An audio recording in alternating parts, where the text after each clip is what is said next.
This is Julianne Emery. And this is Malcolm Barrett. And you are listening to Heroes of Noise. Noise. Wait, let's do it again. Okay. This is Julianne Emery. And this is Malcolm Barrett. And you are listening to Heroes of Noise. In these crazy times, the world just needs a hero to help cut through all the noise. Well, now you have two. Good morning, good evening, and good afternoon, ladies and gentlemen. Welcome to another episode long awaited of the Heroes of Noise, and I'm only one half of this amazing group of people. To my left, we have the awesome and amazing Who Is It? Hello! What's up, everyone? Wow, this is wacky as shit already. What's happening? This is Dan. We are the Heroes of Noise. Happy Labor Day, everybody. Hope you guys are enjoying your day. What's happening? What's going on? Dude, listen. It feels like I have not talked to you in 18 years. Even though we talked last week. It's odd though, right? Because we just did another show last week. We finished up the other podcast last week. It is very strange. And dude, listen, everybody that's either A, coming over from the Word, that means you heard us last week, but B, wondering what in the crap is happening. Are we not getting the updates in our feed? Oh no, now it's about to change. Y'all ain't ready for what we're about to start doing. This brother, let me tell you something, because you guys might not have been informed if you haven't listened to the Word. Dan has a new toy. He has a new toy. And That's right. We're talking to different people. I forgot. We were talking to a whole different set of people. Yes. They don't know your little gizmo you have now. Oh. And so things are about to get a little bit wacky around this mug because Dan likes to use his little toy. I don't overdo it. No, you don't. He likes to put on the drama that I'm overdoing it, but I think he actually really, really likes it, and he's just getting I think it's hilarious. And the funny thing is, now you're not going to be able to hear the overdone, because he did it the first day he was having a blast. Then he just kind of eased away from it. I was like, that first day you were having a blast, dude. Well, like I said, I didn't want to go to morning zoo territory, so I had to kind of dial it back a little bit. But the funny thing is, Steve, what you don't understand, what you guys don't understand is that Steve before did not hear the sound effects to the show. No. So now we've got it all worked out. He can hear everything. So it creates a whole different element to the show. And one of those elements is I don't hear myself in my headphones. There I am. There's that voice of mine. Hey, there Dan. You are. All right. There you are. So he didn't hear the sound effects. So it wasn't as fun. You guys got it all, but Steve didn't. So now wackiness is ensuing, ladies and gentlemen, right in your ears. And before we get into our wackiness, ladies and gentlemen, there are times where you probably want to cut through all the noise. And the only way to do that is to contact us. And there's one way to do it. Not only just one way, but Dan's going to tell you a bunch of ways to do it. Go for it, Dan 8th Ain. Hey, Steve, don't mind if I do. This is your favorite part, right? This is so funny. Happy Labor Day, everybody. My name is Dan Ramirez, and welcome to the Heroes of Noise podcast, episode 34. We are back, and we're ready to just jack your ears all up. If you want to reach the show, please hit us up at heroesofnoisepodcast@gmail.com. That is heroesofnoisepodcast@gmail.com. You can hit us up on Twitter, at Heroes of Noise. That's us. Myself, at DanQPublic, and my buddy Steve over there to my right, or am I on his left? Whatever he said, at SE_Hudson Music. We have an Instagram, at Heroes of Noise Podcast, Facebook, Heroes of Noise Podcast. But screw all of that, ladies and gentlemen, because you can get it all at www.heroesofnoise.com. That's our house, that's where we live, and we welcome you in anytime. It's an open house all year round. We got a voicemail there. Leave us a nice little voicemail. Let us know what you sound like. Let us know how we're doing. Let us know that you missed us. That's what it's for. And you can do that just by going to the website, clicking on the link, and boom, there you are. Also, while you're there, please subscribe to the show. Subscribe to our other show, The Word, the Unofficial Preacher Podcast, and catch up on all the preacher stuff that you missed. I'm sure some of you did. What else? While you're there, make sure you leave us a 5-star review. Let us know how we're doing. Let the other folks know how we're doing. And let's get this show fire this year. We're going to turn this show into fire, audio fire. And I think that's about it, Steve. I think I've covered everything. A little bit of a rusty first run after a while back, but I think I'm done, sir. I'm going to go ahead and turn it back to you. Now, Dan, I'm wanting to know something because you love your Labor Days. And normally on this wonderful Labor Day, Dan likes to do a little thing that we call cooking. Something I don't do. It's called cooking. What did you, Chef Dan, what did you cook today? I did cook today, actually. Let's see. Well, you know my diet. What do you think I cooked? I'm going with, okay, now, before you would use your little golden egg and do some sort of, I don't even know, is it called brisket? Big green egg. I did not do a brisket today, but I did do animal flesh. I just did burgers. It's kind of cool. Oh, how was it? Did you actually do the whole thing where you flatten out the burger, or did you buy ready-made burgers and make them? Come on, man. The kid doesn't do the ready-made burgers.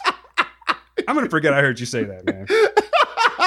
Come on, man. They're not different. They're both made from the same thing. Yeah, but I put the seasoning on it. Actually, I didn't put the seasoning on it this time. My boy did. Got the boy Oh, involved. come on. No. I got the young man That is involved. awesome. Yeah, he did a good job, too. They were good. Big ass burgers. He even put the thumbprint in the middle of it because that's supposed to do something, which I don't know what it is. I can catch it. Catches all the pooled moisture or some shit. Is that true? Something. You're supposed to do that, but I couldn't tell you why right now. I start talking about things and then I forget. Like you put your thumb in the middle, you do it before you cook it. Well, I know one time I made Hawaiian burgers where I put, this is probably grossing some people out. I know a lot of people aren't down with pineapple, but I put pineapple on the burger, right? And I know then you're supposed to put the little dip in the top of the burger because it catches all the pineapple juice. Oh, that sounds good. Lovely. Yeah. That really sounds good. Maybe that's what it is. Maybe I just put the thing in ever since then. That's probably what it is. Is pineapple indigenous to Hawaii? I don't know, but I have been to Maui where the Dole factory was. That was kind of dope. Went there when I was 19. Is that why they call things with pineapple Hawaiian? Oh, because I call it a Hawaiian burger? And also Hawaiian pizza. Yeah, pineapple. I imagine so. I don't know if it's indigenous. I don't think it's indigenous, but I think that they're sort of known for that. Much like we in the San Joaquin Valley are known for our wonderful grapes. That's right, ladies and gentlemen. Yeah, we are. I didn't know that. We're like one of the biggest agricultural capitals in the world. I know that, but I didn't know grapes were the thing. Don't we have grapes? Yeah, we have grapes. I'm sorry. We have thinking grapes. Like Madeira. I'm thinking Madeira, which is just like maybe 20 miles outside of town, so it's still us. But yeah, and that's like our wine country, right? Pretty much. Okay. It's like the country, and there's some wine out there. That's about it. It's not necessarily wine country, but they're doing okay. Their wine is good. They're up and coming. Those kids are trying hard. They are, and I did not know that grapes were a thing in Fresno. Oh yeah, we got grapes up the ass, man. Not literally, but we've got a lot of grapes. You know a lot about the San Joaquin Valley, sir. Been here for way too long. One of these wait days a minute. I'm gonna leave. You're not good. Are you? Okay, wait a minute. Now we've gotten into new territory here. What's up? Are you planning on dipping eventually? Eventually. Where? I don't know. I kind of want to do one of those wherever the hell I want to things. I got to wait till the kids are grown, man. And then we're out. We're just going to go and hide. Going to go move up in the hills. One of them is. Almost. Got college to deal with first. That's true. And so are you thinking like Scandinavia or something? Scandinavia. That's exactly what I was thinking, Steve. It's lovely. It's lovely this time of year. I'd be down with moving out of the country. That's funny. Scandinavia. I love it. I don't even know where it is. Neither do I. Have you ever met a Scandinavian? Maybe I did and I wasn't aware of it. That's very true. I don't even know. I could have walked by 4 Scandinavians today and I couldn't have told you if I did or not. I have no idea what their complexion was. We need to go. Yeah, we need to go. We need to really start traveling, Dan. If only there was a way that we could look up on something on the internet and see. That's what cheating. These That's look cheating. Like.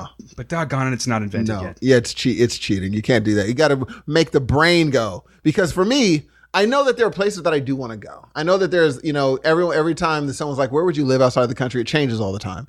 Like I'll go from the Netherlands and to, I moved to Paris. So you're asking the Netherlands. I think I'd be I would love it out there. I think you would be short there. I'm pretty sure. Oh, I would totally be short. That's why I'm not ever going over there. I'd look like Billy Barty or something like that. Is that too old of a reference? But wait, is that is where the oh, come on, Dan. What's the word for him? Like Thor. What are you talking about? Are you going way back, like Norse mythology and things like that? Is that where the Nordic? Is that like you're Nordic if you're from the Netherlands? No. Maybe we should stick to pop culture because we're pretty good at that. This sure as fuck ain't the heroes of geography. No, but that's why I think, because I know they are tall, but I don't know if it's Nordic people. My sister's ripping her hair out right now. Don't go doing that. I'm sure you have a lovely set of hair. Don't do that. Michael likes your hair. Yes, don't do that. Totally. Do it for Bruno. She's like, Steve, don't talk about this stuff. Just don't. Please. But I would like to go. I wouldn't mind moving there. I wouldn't mind moving to Paris. I wouldn't mind moving. You know, I heard Germany's nice. And I'm not going to say. I heard Germany's nice. My kid's been to Germany. We have a friend. Well, he has a friend, and he's kind of like my second son that moved there with his family. And he comes back every once in a while. Well, truth be told, he came back once. But Ben went there. My son. And he had a great time. He was there for like 3 weeks or something like that. I remember that. He showed me a bunch of pictures, of like inside. He's the worst photographer in the world, Steve. he's the shittiest documentarian ever.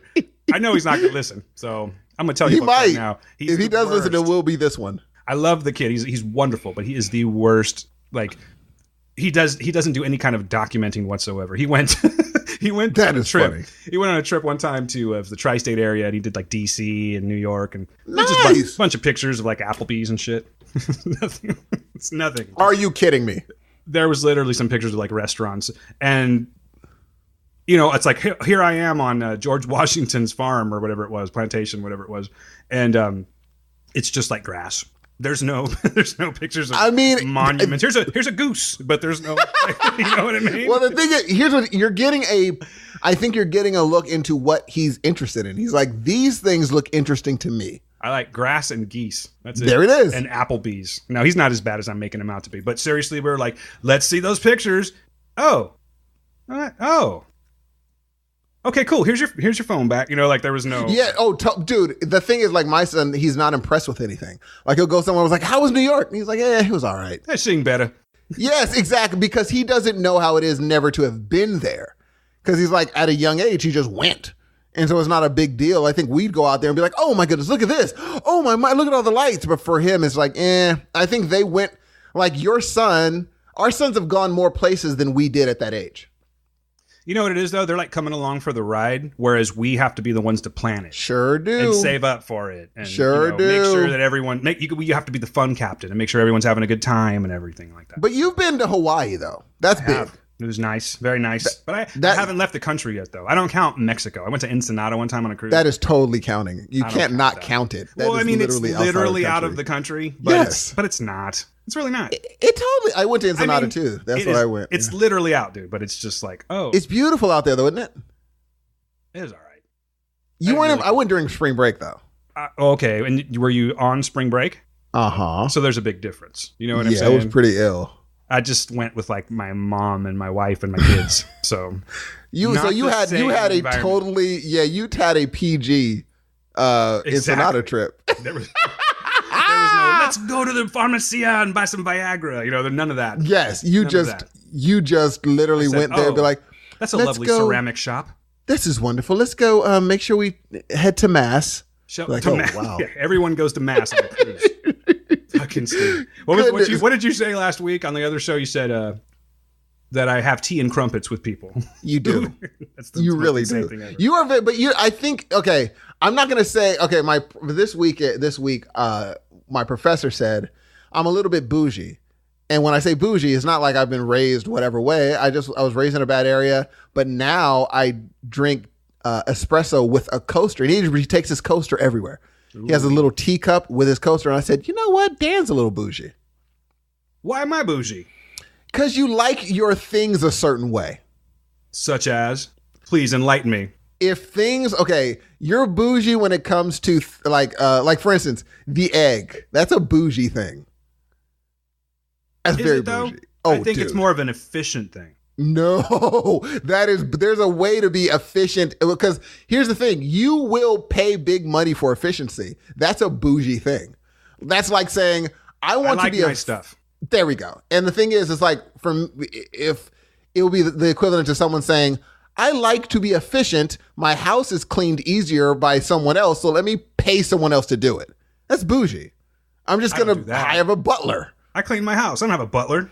I understand that, but the theory if you had the money to have a butler, you would have a butler. Says the guy that has a bidet. Okay, number one, that's not a bougie thing. That's a booty thing. It is. Oh, come on, Dan. Yeah, come on. There we go, ladies and gentlemen. I'm here all night. Yes, please. You have to do the drum hit. But for me, I just don't. I see you as you're not bougie in a bad way, but you do have, like, even with the electronics, like if things aren't a certain way for you, you can't get past it. You're bougie in electronics. I'm not arguing with you, but you have to give me a better example. Okay. You don't really have to, but the egg. Okay, the egg we have to let that. Well, that one is bougie. That's not electronic. I know, but I'm saying, are you? Because I'm giving you examples of how you're bougie. I just like to cook. It makes it very easy to cook. I'm not going to do a commercial for the Big Green Egg, but you got to understand, you can bake with this thing. You can barbecue. You can smoke things. You can. It's really, really kind of awesome. You can put cookies on there if you wanted to. And from outside, it's a bougie thing. It's not that bougie. Bougie's not bad, though. I know, and I'm not insulted. I'm just saying, I don't think it's bougie. I just think it's like an investment. Like, I'll never have to buy a barbecue again. Okay, done. Would you have a butler? No.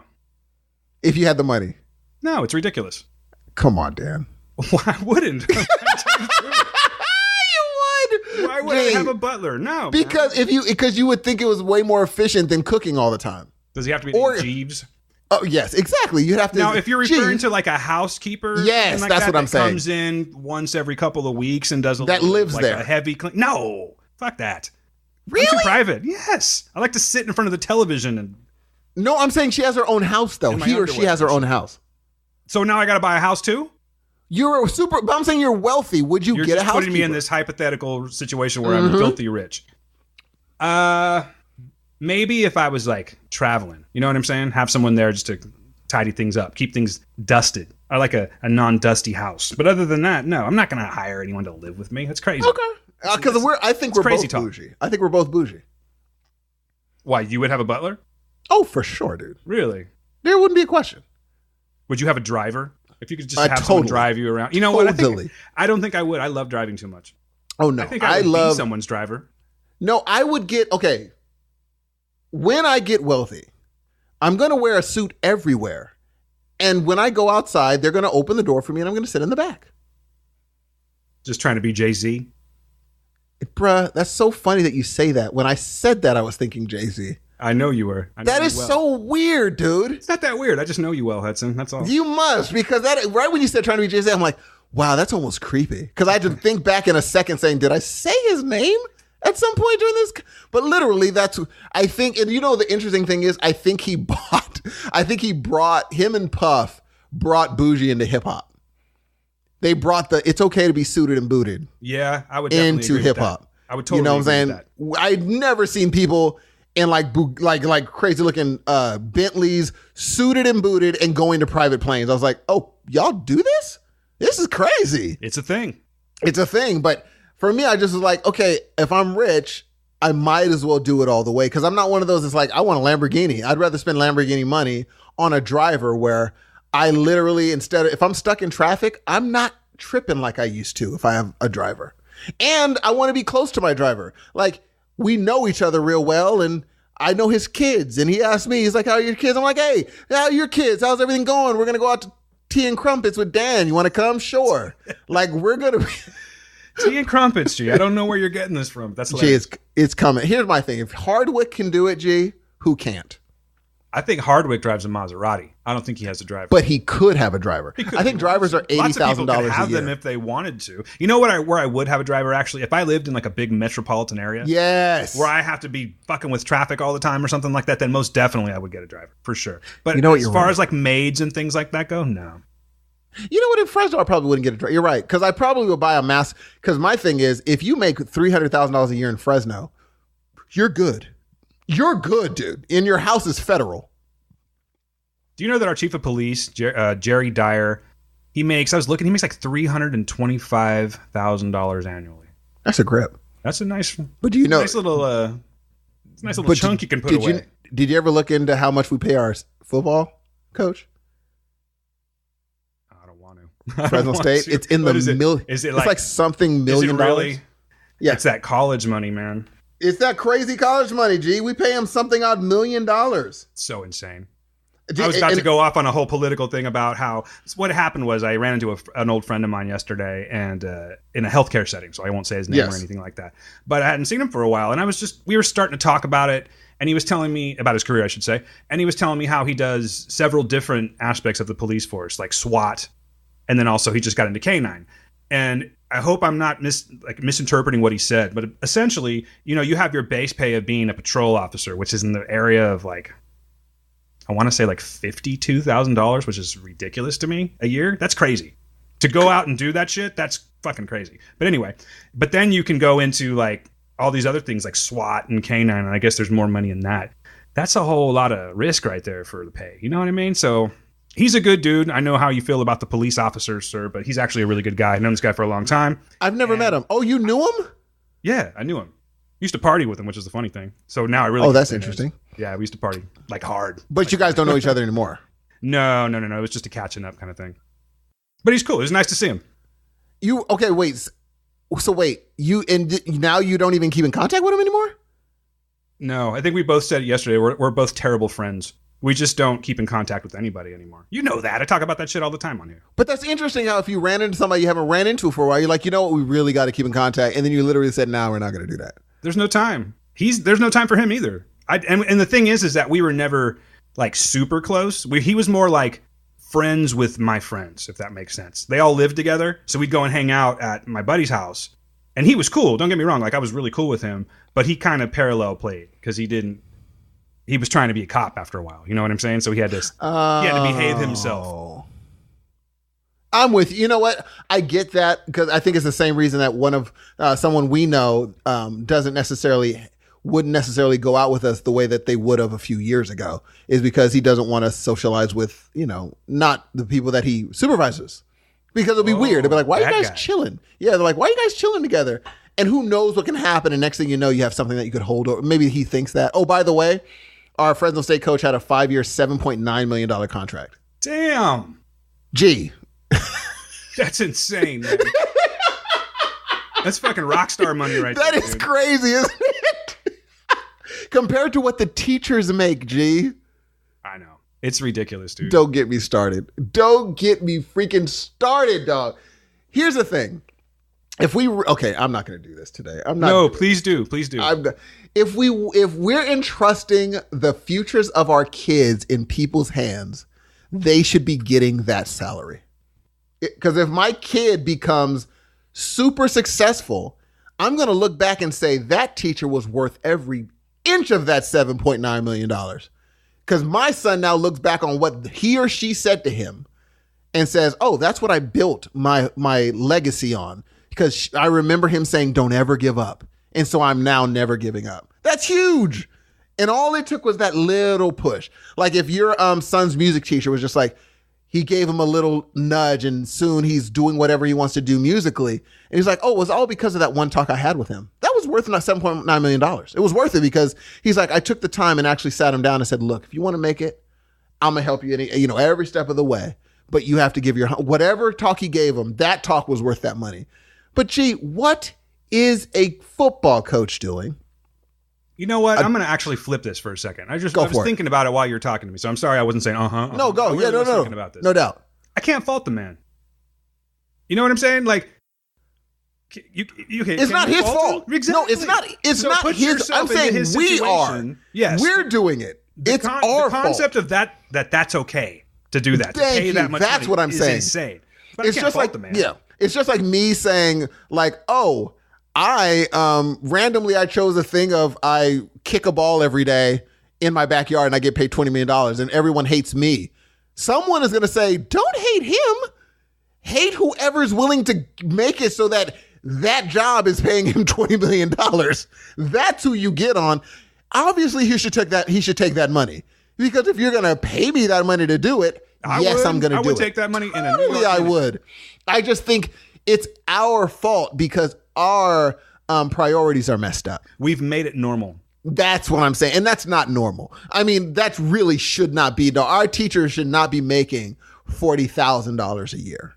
See, I'm not a real sports fan, so there's people that will argue. Neither am I. Oh, you love basketball. What are you talking about? I love basketball. I do not believe a college coach, especially when you're not paying the freaking players, when they can't even get a gift. Otherwise, you're kicked off the team. If you're making money off them, they should be able to make. If you're putting them on PS4 games, their faces are on the games, and they're not getting a cut of that. What are we doing here? Are you sure about that? Totally. They're fighting it. They're fighting it, but you still can't, like, you cannot use, it's not one of those things where like, you're going to have to give me royalties. I don't think you have to give college student royalties anymore. But they can use their likeness. They can digitize their likeness and use them in the game. Let me make sure. Students. That doesn't sound right to me. It sounds like they would, maybe there's like a flat fee they get. I really don't, I don't think that is. Oh, there it is. But I guess it's notoriety, it's publicity is what I was really trying to say. Current former basketball players are starting to receive. Oh, they just won. They're receiving settlement checks. But they weren't before 2016. Wow, that's mind-blowing to me, man. They're receiving back settlement checks because they went to court.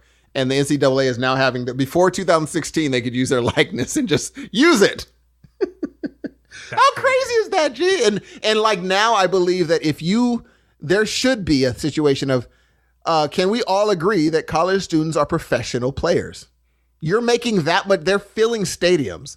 And remember, LeBron didn't go to college. So the same person that would have gone to college was in the NBA, LeBron James. And that dude would not have gotten a dime in college. What are we doing? It is crazy. Fresno is a huge, I'm sure a lot of sports fans out there know. We have Fresno State football. It's a huge football. Huge. We're big on the football here. Yeah. And so, yeah, I get your point. It is packing stadiums. But stadiums. But they're not getting anything but do they make any kind of money or is it just all scholarship and scholarships? They can't receive. If someone's like, if they do the handoff where they give them like, here's $50 and that's find out conflict of interest. Exactly. If it's a little gift, but we pay. I don't know why I asked that. It makes sense to know that. It sucks that it's like that. And so, yes, again, our priorities are jacked up. And let this go to whoever it goes to. I believe teachers should be getting 5-year, $7.9 million contracts. Well, what if they suck? Well, then you sign the teacher. You probably should have looked in their background. But if you're going to hire them at your school, they should be making that much because they are in charge of our students' futures. That's scary. And why are we doing what we're doing, Steve? We're in the wrong careers, man. Why aren't we coaching football? Dude, you know what? I think, I need to get into like rugby. Because my son, rugby. I need to do, I'm not going to even try to do the only thing I can do is the UK. And I can only do 3 words in that. One of our students that we have right now, his name's Murray. Hey, what's up, Murray? If you ever hear this, what's happening? And he's from Scotland. I fucking love that guy. Really? I'm like, Murray, just say something every day. Just say anything. And it's so awesome to hear him like, okay, ma'am, hold still. Hold still. You're creating motion on the image, He works with you? He's a student. Oh, how old is he?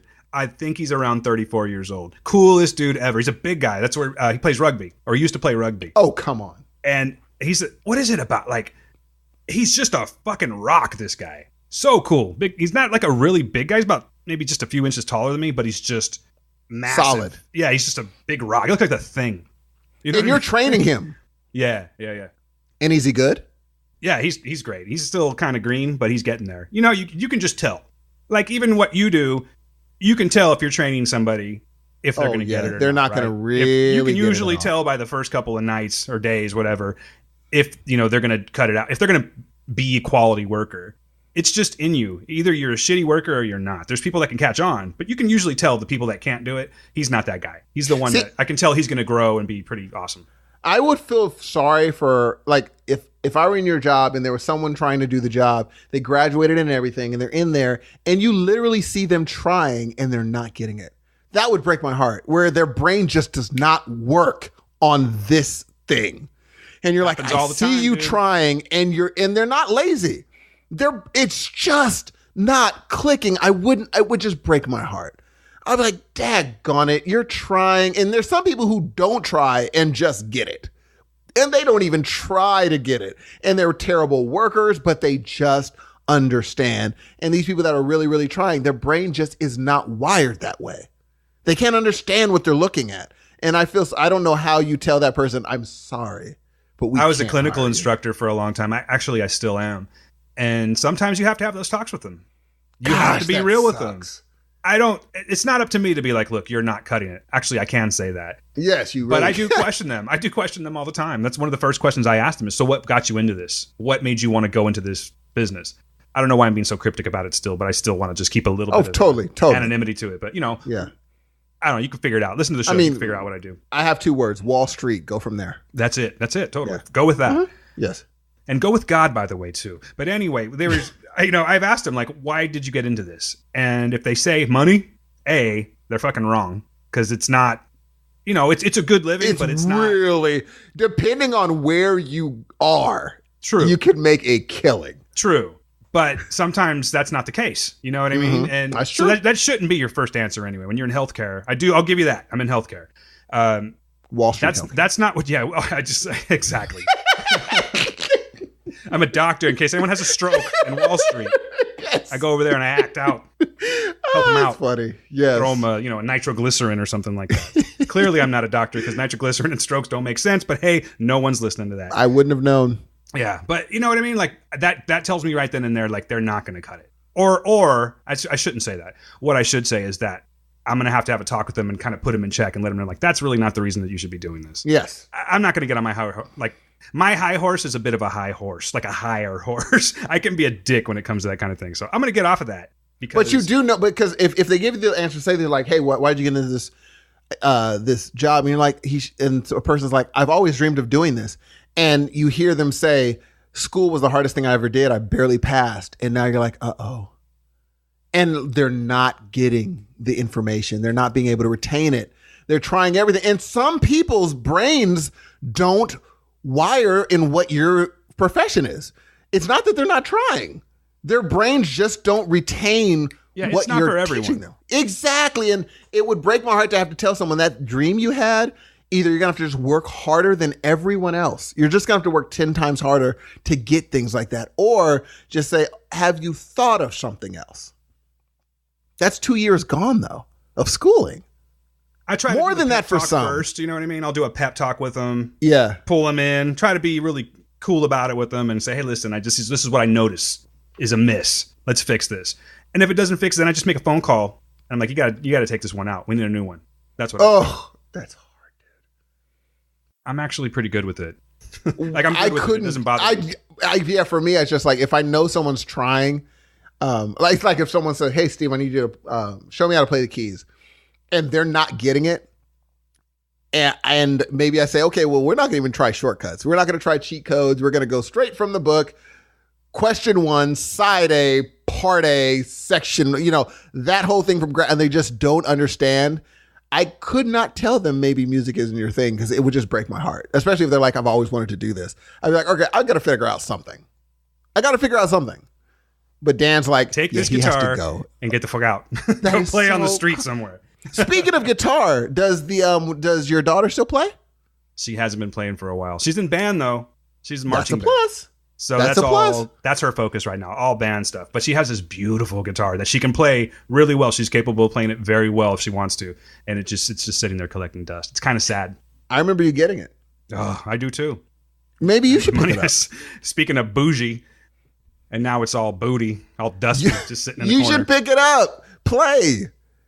I might. I do on occasion, but I don't know. I don't have the time. I barely have time to do this. Learn one of your favorite songs. We haven't put out a show in 9 weeks. I think I have very little time on my hands. But you know what's funny about time? What's that? You do find time to watch things that you want to see. Ooh, segue, Steven. Segues. Hey, real quick, I want to do something. Can I do something real quick? Yeah. No, I want to change that. Okay. Because not only do you find time to see what you want to see, you also find time to read what you want to read. This is true. Are you talking about porn? What are we talking about here? I thought you subscribed to DC Unlimited. Oh, you were going for a whole, you really were going for a segue there, weren't you? Yes. Okay. I'm sorry, I ruined your segue. Please, no, I won't even edit it out. Just try again, please. Okay, ready, here we go. Time. Yeah, absolutely. You know what's funny about time? What is funny about time, Steven? First of all, time is an interesting thing. I'm not going to argue with you. I do find it rather interesting myself. I think we're both on the same wavelength right now. I think so.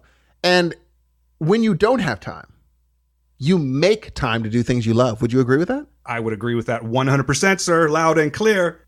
And the things that you take time to do are your favorite things. Number 1 on your list is reading the Bible. Number 2 is reading comics. What comics? And what has given you the ability to read comics recently, sir? Okay, well, wow, that was really good, man. I'm proud of you. Hold on. A little clap for him. Good job. So, I tried. What Steve's getting at here. I wasn't ready to talk about it yet, but why not? So what Steve's getting at is, and you already know because you heard us fuck up. Which is weird because I didn't know this until I read it. And I thought you would say something about it. But I was like, he didn't even tell me he got DC Unlimited. I was just thinking about it. You didn't tell me that you quit your job. I didn't quit. Okay. I went to it. And I told you before anyone knew. And that was you were right, by the way. What's that? What was I right about? Oh, it didn't go over well at all. Oh, with the people that you didn't say. Can I tell the story? Yes, please. Let's get, you know what? I'm going to come back to the DC universe in just a little bit, guys. I mean, you were on the money. Well, that's because I'm normal, Steve. I'm not normal completely. But, you know. All right, guys, check this out. Yes. So Steve's always trying to break me down on this show. Not break me down like, break me. But like he wants to, to tap into Dan and see what's inside my head kind of thing, right? Yes. I have been trying to do this with Steve since day one. We have known each other now, Steve, what would you say? Almost 4 years? Something like that? Have. 3.5 years? Something like that? And I'm still getting to know this guy. Now, check this out. This is how we met. We worked the same shift. We didn't do the same job, but we worked the same shift and we became friendly with each other. And, 3 years later, we have a podcast. Yes. So, but the thing is that we don't talk as much as we were talking just because we're not working at the same place anymore, but we still talk a lot. And I was on surgical leave for like the last 2 months, and we did a show every week. We did the word every week. Yes. How's it going, Steve? What are you doing? Oh, just, living life. Okay, good. So I believe it was on a Friday when I talked to him. And he's like, nothing. He said nothing, right? Monday comes around. He's like, oh yeah, I don't work there anymore. Why would you not tell me that? Literally, you were one I was like, oh, I'm going to tell, because it was like, for me, I'm like, oh, I got to let Dan know. And you were the one I let know. No one else I told. After the fact. Yeah, it's true. But I did tell you I'm putting in for another job. You said I was looking into it. I don't think you're going to get it. I did say that. Go. Yeah, I did. I probably won't go. And then, I ended up getting nothing. Yeah. Was it the same one? Because I know you said you applied for 2. Yes, it was the one of the 2 I applied for. Okay, all right, fine. So, I told you way before.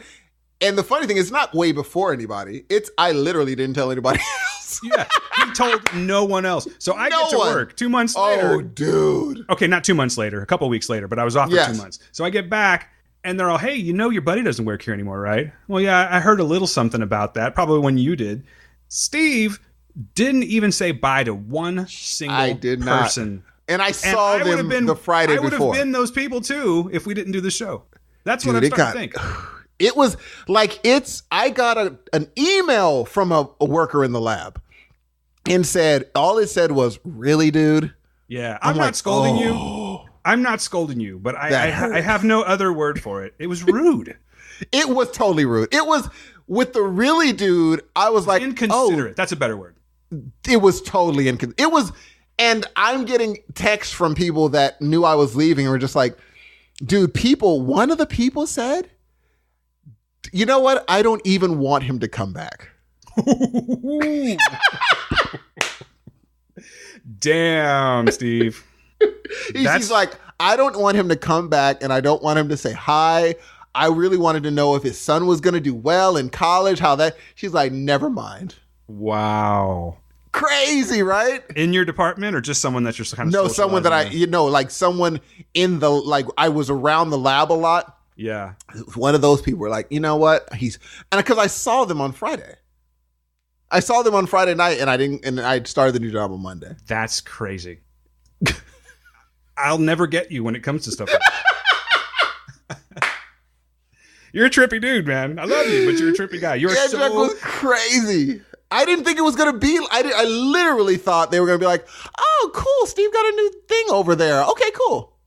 Yeah, well, we'll wish you well when you tell us about it. That's true. But if you just dip out and disappear like a ninja, yes, that's not right. I literally, and people, again, they were just texting saying, oh no, everybody's pretty, they're just like, oh, that is amazing.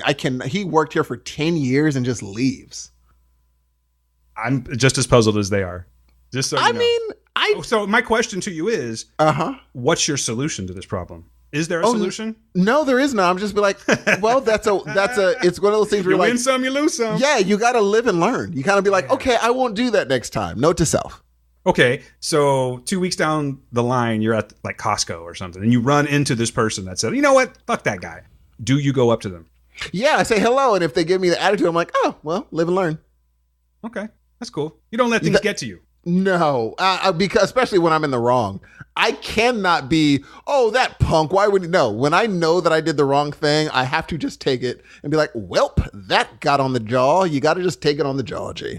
I believe that you keep this hard candy shell to protect the inner soft, creamy. Totally. Center. That's totally true, dude.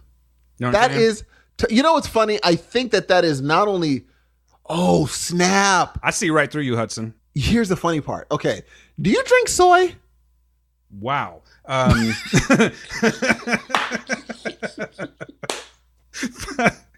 that's why I do not like Donald Trump, man. Because it's all this shit that he's doing right here. Hey, yo, man, you like scrambled eggs? No, do you drink soy, G? I have drank soy. Drank? I have had soy before. I've consumed. Okay, but you don't do it on a normal basis. Nah. Okay, and you also don't cry a lot. You guys are hearing this shit, right? Okay, I'm just making sure. Fuck it, I'm going with it. And by the way, we actually have a show to do here in a little bit. We're getting caught back up. We're getting warms up. Welcome back to Tangent City. Okay, So you asked me first, do I drink soy? And the second thing you asked me, not to mention within 3 seconds, was, do I cry a lot? Yes. Do these things go together? Yes.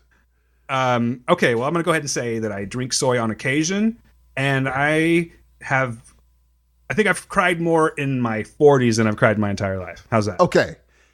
I'm thinking that maybe okay, so I'm talking to my dad today. He drinks soy. Go on. And he says, I'm like, Dad, I got you Starbucks because I get my parents Starbucks every Sunday night. Oh, Steven, that's adorable. So I was like, hey, Dad, I didn't put soy in your drink. He's like, good. That stuff causes estrogen. I was like, oh, word? Yeah, I've heard that. Is this a true thing, or is he getting it on one of these Facebook? No, who just told me that? Matter of fact, it was a barista that told me that. What? Yeah, she's like, we have almond milk? That's what it was. I was going to get Gail some soy something or other, soy chai latte or something like that. And they were out of it. And they said, but we have almond milk, which she drinks also. And she's like, personally, I recommend that because soy is supposed to like really increase your estrogen levels. Oh. I'm like, CG? look, I'm not asking for a science lesson trick. I just give him a call. Dang. I'm just playing. And here's the thing. So my dad is like, I heard it caused like breast growth in men. It can give you, yeah. And I'm like, camastia. I said, Dad, that doesn't sound true, but okay. Because he's not a Fox News watcher, so he gets truth. But I'm like, maybe on Facebook, sometimes they slip in some interesting facts that aren't facts. So I was like, but then I sat there and thought, and I said, you know what? I have been crying a lot lately. How often do you drink soy? I drink like 8 cups of soy a day. No, every time I go to Starbucks, it's always soy. Do you cry in the car on the way home? Kind of. I'm sure that there have been like podcasts for no reason. Oh, you know what? I was watching. What was I watching yesterday? I was watching some random show. It was like a horror movie, and there was a little touching part that got me choked. So I'm thinking maybe I've become overly protective because my brain knows, hey, he got super soft out of nowhere. So we need to be overprotective at this point because there's an estrogen level growing and he cries a lot. So we need to be way more protective of that little shell that we got going. You got to be careful too, man, because like when you start getting in your 40s, it will happen. You will start to lose a little bit of testosterone. Is that right? That's what I hear. It's the word on I the heard street. but can't we get injections though? There's a spot in Fresno, like a legitimate doctor's office that is like, if your testosterone's low, we will literally give you testosterone injections. Do you's got man boobs? Then come on by and get a shot in the ass. I might do it, G, if mine is lower than whatever. I don't even want it to be one low. If it's supposed to be like 42 and it's 41, oh, gee, give me the 85. So that when it drops, by the time I need to come back here, I'll be like 60. That's my theory in medicine. I'm sure that's how it works, right? I think so. It sounds very legitimate to me. I heard weed makes your boobs grow too, man. Is that true? In men, I should say. Is this true or is it not? Right now, there's all these women just doing bong hits. Yeah, no, I've heard that. I've heard that it makes you can get gynecomastia, as it's called. Oh, from gee. Smoking too much weed. We also need to talk in one of these episodes, not today, but my terrible, unfortunate trip. Well, it just so happens, Steve, and this is going to take you by surprise because I did actually happen. See, Steve and I had a session one time, ladies and gentlemen, where we partook in nature's goods, and I just happened to record that, Steve. So, would you like to listen to a little bit of how we sound when we are on God's lettuce? Oh, please, yes, on the please. devil's lettuce. I didn't know you were recording. Oh, I was totally recording. Yeah. Oh, well, shoot, yeah, let's do that. It's just a conversation we were having just loosely here. So Cool. let me just to see. I got to remember. How did it go again? There's all kinds of stuff in there. You have you have Terrence Trent D'Arby, which is expected. And I was like, okay, yes, wishing well. And then I was like, the other one is called Delicate. And I was like, I've never heard this song before. You never heard Delicate? I hope they can. I hope they can hear this. It sounds low in my headphones. I didn't know. I did not know. I was like, It makes you want to like take your shirt off when you listen to it. Huh? Dude. I was like, but he's bad. I mean, Terrence Trent D'Arby is the dude. Now, I haven't checked for Milli Vanilli. I think I might check for that. I don't think there's any Milli Vanilli on there. I think that was done on principle. Oh, my God. Oh, my God. I'm muting myself because I'm across some Milli Vanilli, and I was like, nah, I'll just delete it. It seems like you would have that. Just for the novelty, huh? Oh, there's more to come, Steve. I have a whole conversation of that, and we'll get back to it soon. Ladies and gentlemen, I did not know he was recording. I'm so sorry. I would have been way more deep and logical had I known that he was recording. But yeah, that was a interesting night, man. Angel dust will do that to you. Whew, that was a rough one. My goodness. You know what else will make you that happy? What's that, man? Comic Please books. tell me. Comic books. Let's talk about those for a second. I'm not going to necessarily, Steve, talk about comic books. Funny, dude. Are you? Jeez, dude. That is so. I'm sorry. I really hope is that. So funny. I really hope that people heard it, though, because for some reason it sounded incredibly low in my headphones. So, guys, I really hope you heard that. If not, I apologize. But that is so funny, dude. there's literally hours of it, so it's fantastic. We'll come back to it. Funny. Jeez Louise. All right, dude. DC Universe. Let me talk about that for just a second. Sorry to cut it like that, but these people they want to hear they want to hear the show. It's been a while, so let's talk about it. Before we do this, why? What brought you to put in your credit card information and get this? Well, actually, I've been hearing about this over the last, I think it was like most of the year. I've been hearing about this, and on Friday night, am I messing up my dates? It doesn't matter. It was like last week. Kevin Smith did this live YouTube stream where it was like launching the DC Universe. It's not technically launched just yet. He has access. I'm sure other people have access to it because they're that way. But we get it. I believe it's like September 15th. So they did this whole 3-hour live stream, which I believe you guys can still watch. If you go, just look up a DC Universe live stream, Kevin Smith or something like that. And it explains everything that's coming with this. It was only, if you pre-order, I believe it's $74 and you get it for 15 months. So that's not a bad deal.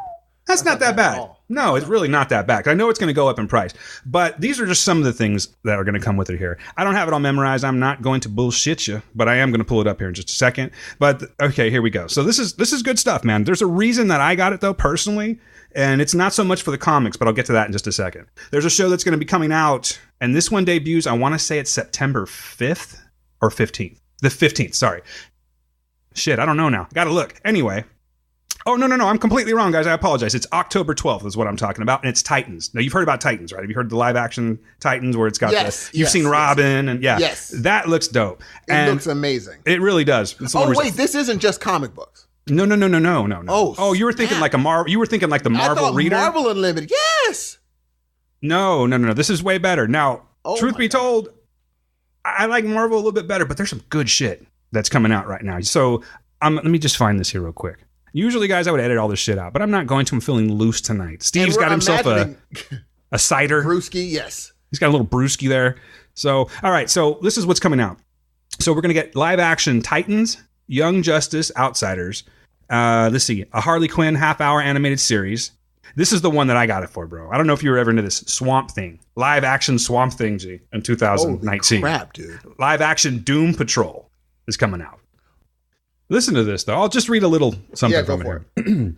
So it says, the service's first slate of programming, which I've already talked about, Titans and Young Justice Outsiders, was revealed in April 2017. That November, a Harley Quinn half-hour animated series was announced for the service. And in January 2018, a Superman prequel series titled Metropolis was announced, focusing on Lois Lane and Lex Luthor. In May 2018, the live-action series Swamp Thing and Doom Patrol were both announced, and Metropolis was being redeveloped. And it says, in July, a live-action Stargirl series was announced, which would also feature additional members of the Justice Society of America. And a month later, the daily news program DC Daily was announced. So, what's that guy's name? I want to say, is it John Barrowman? That sounds right to me. He was, you see him in the Doctor Who. John Barrowman, that's his name. He's going to be hosting it. There's a bunch of other people. They're going to have like this daily talk show. And they were sitting down with Kevin Smith, and I mean, it seems fun. But and then what else are they doing? Like right when it launches, you're going to get all of the first four original Superman movies. You'll get those. You're going to get, I believe, the original Batman movie, maybe Batman Returns. You're going to get the old school Wonder Woman. All kinds of shit. I'm trying to find it. Here we go. Let's see here. Here we go. At launch, the service is set to include the 4 Christopher Reeve Superman films: Batman Begins, snap. The Dark Knight animated series, Batman. Sorry, I read that wrong. Animated series, Batman, the animated series. That was really weird how they wrote that. Sorry, guys. I promise that's how it was read. And then we got Static Shock, Young Justice, Teen Titans, live action television series Constantine's coming. Or that's what's going to be on there. So it's already, it's like old. And then Lois and Clark, remember that one? All kinds of shit's going to be on here. But when we were talking about comics originally, Kevin Smith, these are Kevin Smith's words, but he was saying that the DC Universe has created like the best digital comic reader that's around right now. It's going to be something that you're going to be able to stream right on your television. For $74, give me all that shit. I don't care. For 15 months, I think that's a really good deal. Well, the thing is, like, a big thing, I had no idea it was going to be a streaming service. Now I'm wondering, are they going to have a situation of you're able to download an app for like Xfinity, for your Apple TV, for Amazon It says, I apologize. I skipped over that. It says DC Universe will launch on September 15th, 2018 and be available on iOS, Android, Roku, Apple TV, Amazon Fire TV, and Android TV. In addition to web and mobile web devices. And then it says pre-orders for the streaming service became available starting on July 19th with an early beta version that was made to select users in August 2018. I tried for that. I didn't get it. Oh my gosh. So lots of watching. I'm going to be happy about that. No, you're going to have a freaking blast, dude. You got to come over, dude. TV party. Oh, done. TV party. But you said it's $74 for 15 months? Yeah, it's $74 for the year, and then it says you get the additional 3 months free. That's $4.93 a month. Pretty good, right? But that's okay. I don't know what it's going to charge you afterwards. But still, I would do 15 months for $5 a month, dude. I think you can still do it. I would personally do it. I'm not saying you, Steve, but if you're interested in doing this, I think now's a good time to do it. I'm going to do it. Well, you should. I think it's going to be. Because I guarantee you there's nothing that I'll be paying for $5 every month that's going to be as beneficial. Dude, that's a Starbucks drink. It's actually more expensive. That's actually cheaper than a Starbucks drink if you get the venti. For real, I drink beers that are more expensive than that would be for a month. You're bougie. Yeah, I guess I'm beer snobby. I don't know if it's bougie, but I'm definitely beer snobby. I also pay $6 for a coffee, so I need to shut up. Yeah, with your caramel macchiatos and all that stuff. You know what's funny? I'm not going to judge you. Do they make you happy when you drink them? Do they put a smile on your soul?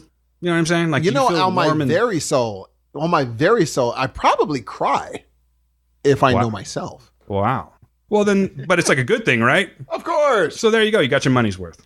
But I can't believe, I'm trying to figure out, are they willing to take a loss somehow for the first 15 months just in order to say, we're looking at the 7-year arc? Because how are you making money off $5 a month? Well, to me, it seems, okay, we already know, like, personally speaking, I love the Superman movies. Even the stupid ones I would watch every once in a while, like the 3 and 4. Yeah. I'll watch it every once in a while.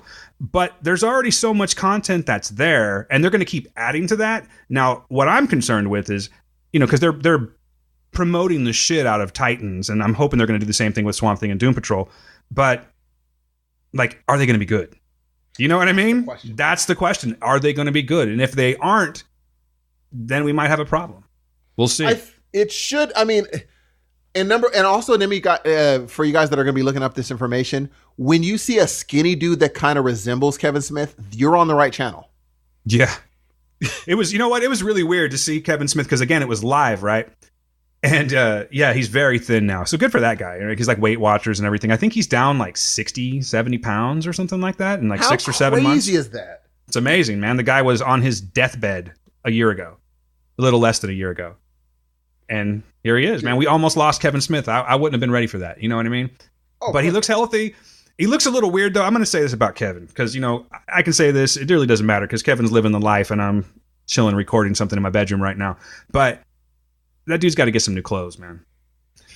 I mean, I think that is his groove. Like, he likes shorts. Jorts. Vans. Yeah, jorts, Vans. No socks on the Vans, by the way. I got feelings about that. I didn't know he did the no socks. Maybe he has low socks. Maybe, but could you imagine what's going on in them Vans if he doesn't? Oh, brother. Lord have mercy. But then he wears like a long, oversized black sports coat. Have you ever seen him wear that? You're not talking about the Silent Bob jacket. No. It's like I'm wearing my dad's coat. This is what he wears to work. Look at me. It looks pretty bad. So he's got like the jorts with the socks, the Vans, no socks. And then he's got the oversized black sports coat on. And then he wears like the baseball cap. He's making his eyes all weird in the pictures. He's just, Kevin, you look good. You're kind of a handsome guy now, man. Go get yourself some new clothes. Don't be shy. Don't always have to wear the hockey jersey. You know what I mean? But you know what? Yes. But fuck me, really. Like, fuck me. Who am I? Like, he's happy. Let him wear what I'm just saying it looks a little odd to me. And maybe it looks a little more odd to me now because he's in shape. I think the big deal is imagine not having to worry about what to wear. I do that every day. That's because I only wear. It's kind of true when you think about it because I work so much that I'm always just wearing my work attire. So it's like pajamas. I like your like Hawaiian shirt dad thing you got going on too. Oh, it's a dad thing? It's kind of a dad thing.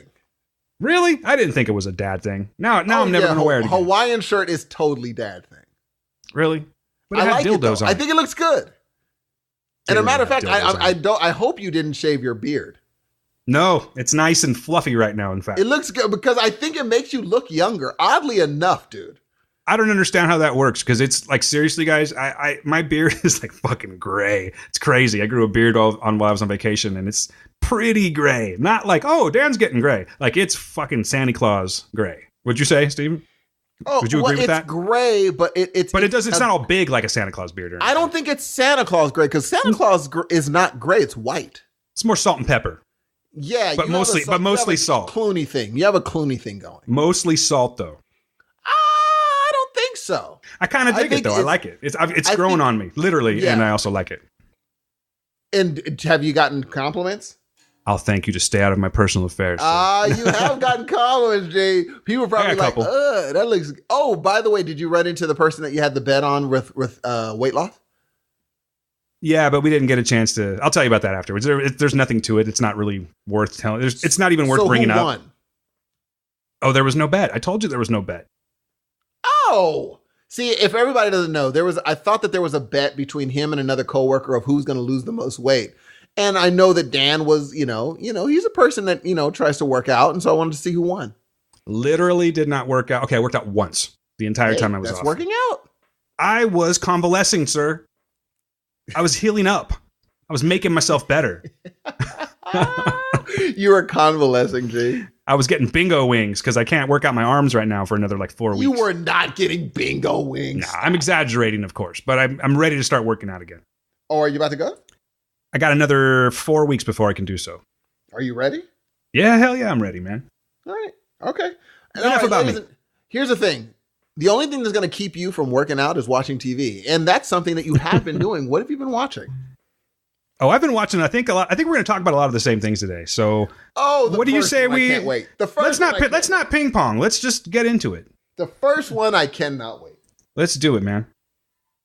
So Jack Ryan, look. I am already on a John Krasinski high because of Quiet Place. Loved the movie. So when I saw what he was going to be doing next, I was like, well, this is interesting, because we have to assume he went from Quiet Place into Jack Ryan. He may have already been done with it. Oh, you might have wrapped it, huh? And just maybe so. They were editing it. Yeah, because it takes, 8 I mean, I only have one show to compare it to, but I would say it takes roughly 6 months to be completely done. For 8 hours, yeah, because you're literally doing 4 movies. Yeah. You're editing 4, and it's not, Amazon did not make this let's make it a TV sort of movie. There are like big action sequences that I'm like, oh, they did this. And so John Krasinski star and Wendell Pierce, and I do not want to leave, because we were just talking about this. I love Wendell Pierce and I love John Krasinski, but there is a breakout star in Jack Ryan that I do want to give props to. And who he is, and drums, please, in the great words of Will Smith. It's a race to IMDb. Ali Suleiman. Ali Suleiman, who plays Suleiman. Suleiman. What the crap? John Krasinski plays John Krasinski. I know. In Jack Ryan. I think, and so Wendell Pierce is amazing. Yeah. Krasinski, really good. But this brother, Ali Suleiman. Breakout star of the show. Would you agree, Steve? There's no question. And so what it is the weird thing, what this show does is, I thought he was a legitimate, we all know what Jack, let me just read the IMDb breakdown, so that I don't ruin it for anybody. This is exactly what it says. It says, up-and-coming CIA analyst Jack Ryan is thrust into a dangerous field assignment as he uncovers a pattern in terrorist communication that launches him into the center of a dangerous gambit. That's it. But the weird thing is, we all know what's going to happen. We all know, okay, it's going to be, he's going to start as an analyst and things are going to get crazy. But he's going to be reluctant at first and build himself up to a boil. Yeah. But dude, the way they did it, I think was really entertaining. Are you all the way through? Did you watch the entire thing? Done. Okay. And how long did it take you to watch it? 2 nights. It's not bad. I've cranked out 4 or 5. I think I'm on my 5th episode and I started today. Oh yeah. It's because it's one of those, what Amazon Prime does well is they make it so that the end of this show is you're not going to want to stop it, because you're like, well, now I got to know what the crap happens. Now I have to know. Even if part of the show is like, it's fine. By the end, you're like, okay, now I really have to know what in the crap is going on. I think John Krasinski did a wonderful job as Jack Ryan, because look, he's in a situation where people are I think for another while, people are going to see him as Jim. Anyone who's seen The Office, they're going to see him as Jim. If people didn't watch The Office, they're going to see him as the dude from The Quiet Place. Now he has to prove to them that he is an action star. That is hard to do. That is very hard to do. And I think he did it decently. Can I comment on that? Yes. Okay, so like I said, I'm in episode 4 or 5 right now, and I will say that I'm very much enjoying this show. It's a really good watch, and the action is awesome. And again, this guy, I'm sorry, what was his name again? It was Ali Suleiman. Yes. Is a fucking star. Like, you guys are going to really, really enjoy this if you haven't watched this yet. There's some shit that happens. He's got a brother, and I'm not going to go into the whole story of it, but he's got a brother. Wow. And there's this particular scene where Suleiman is, he's detained, and the brother comes in for a rescue. That's all I'm going to say. And it's so dope. But so I loved it. I'm really happy with it. It looks like it's shot very well. Very. Even like the score is good. All the actors are great. Yeah. I'm having a little trouble at this point in the series buying John Krasinski as Jack Ryan. And it's not like I was ever like a big Hunt for Red October or a Clear and Present Danger fan, you know what I mean? Or I didn't read the books or anything like that. I'm not a Clancy fan per se. But I don't know. Like, I'm going to go off of your words here. Is there a payoff at the end? Do we get to see action hero John Krasinski? Well, what we know is he was never Jason Bourne. No. He was a Marine that did his job, just Became like a doctor. He's a guy that is an analyst, and this is what he does. He's not a fighter, as we see later on.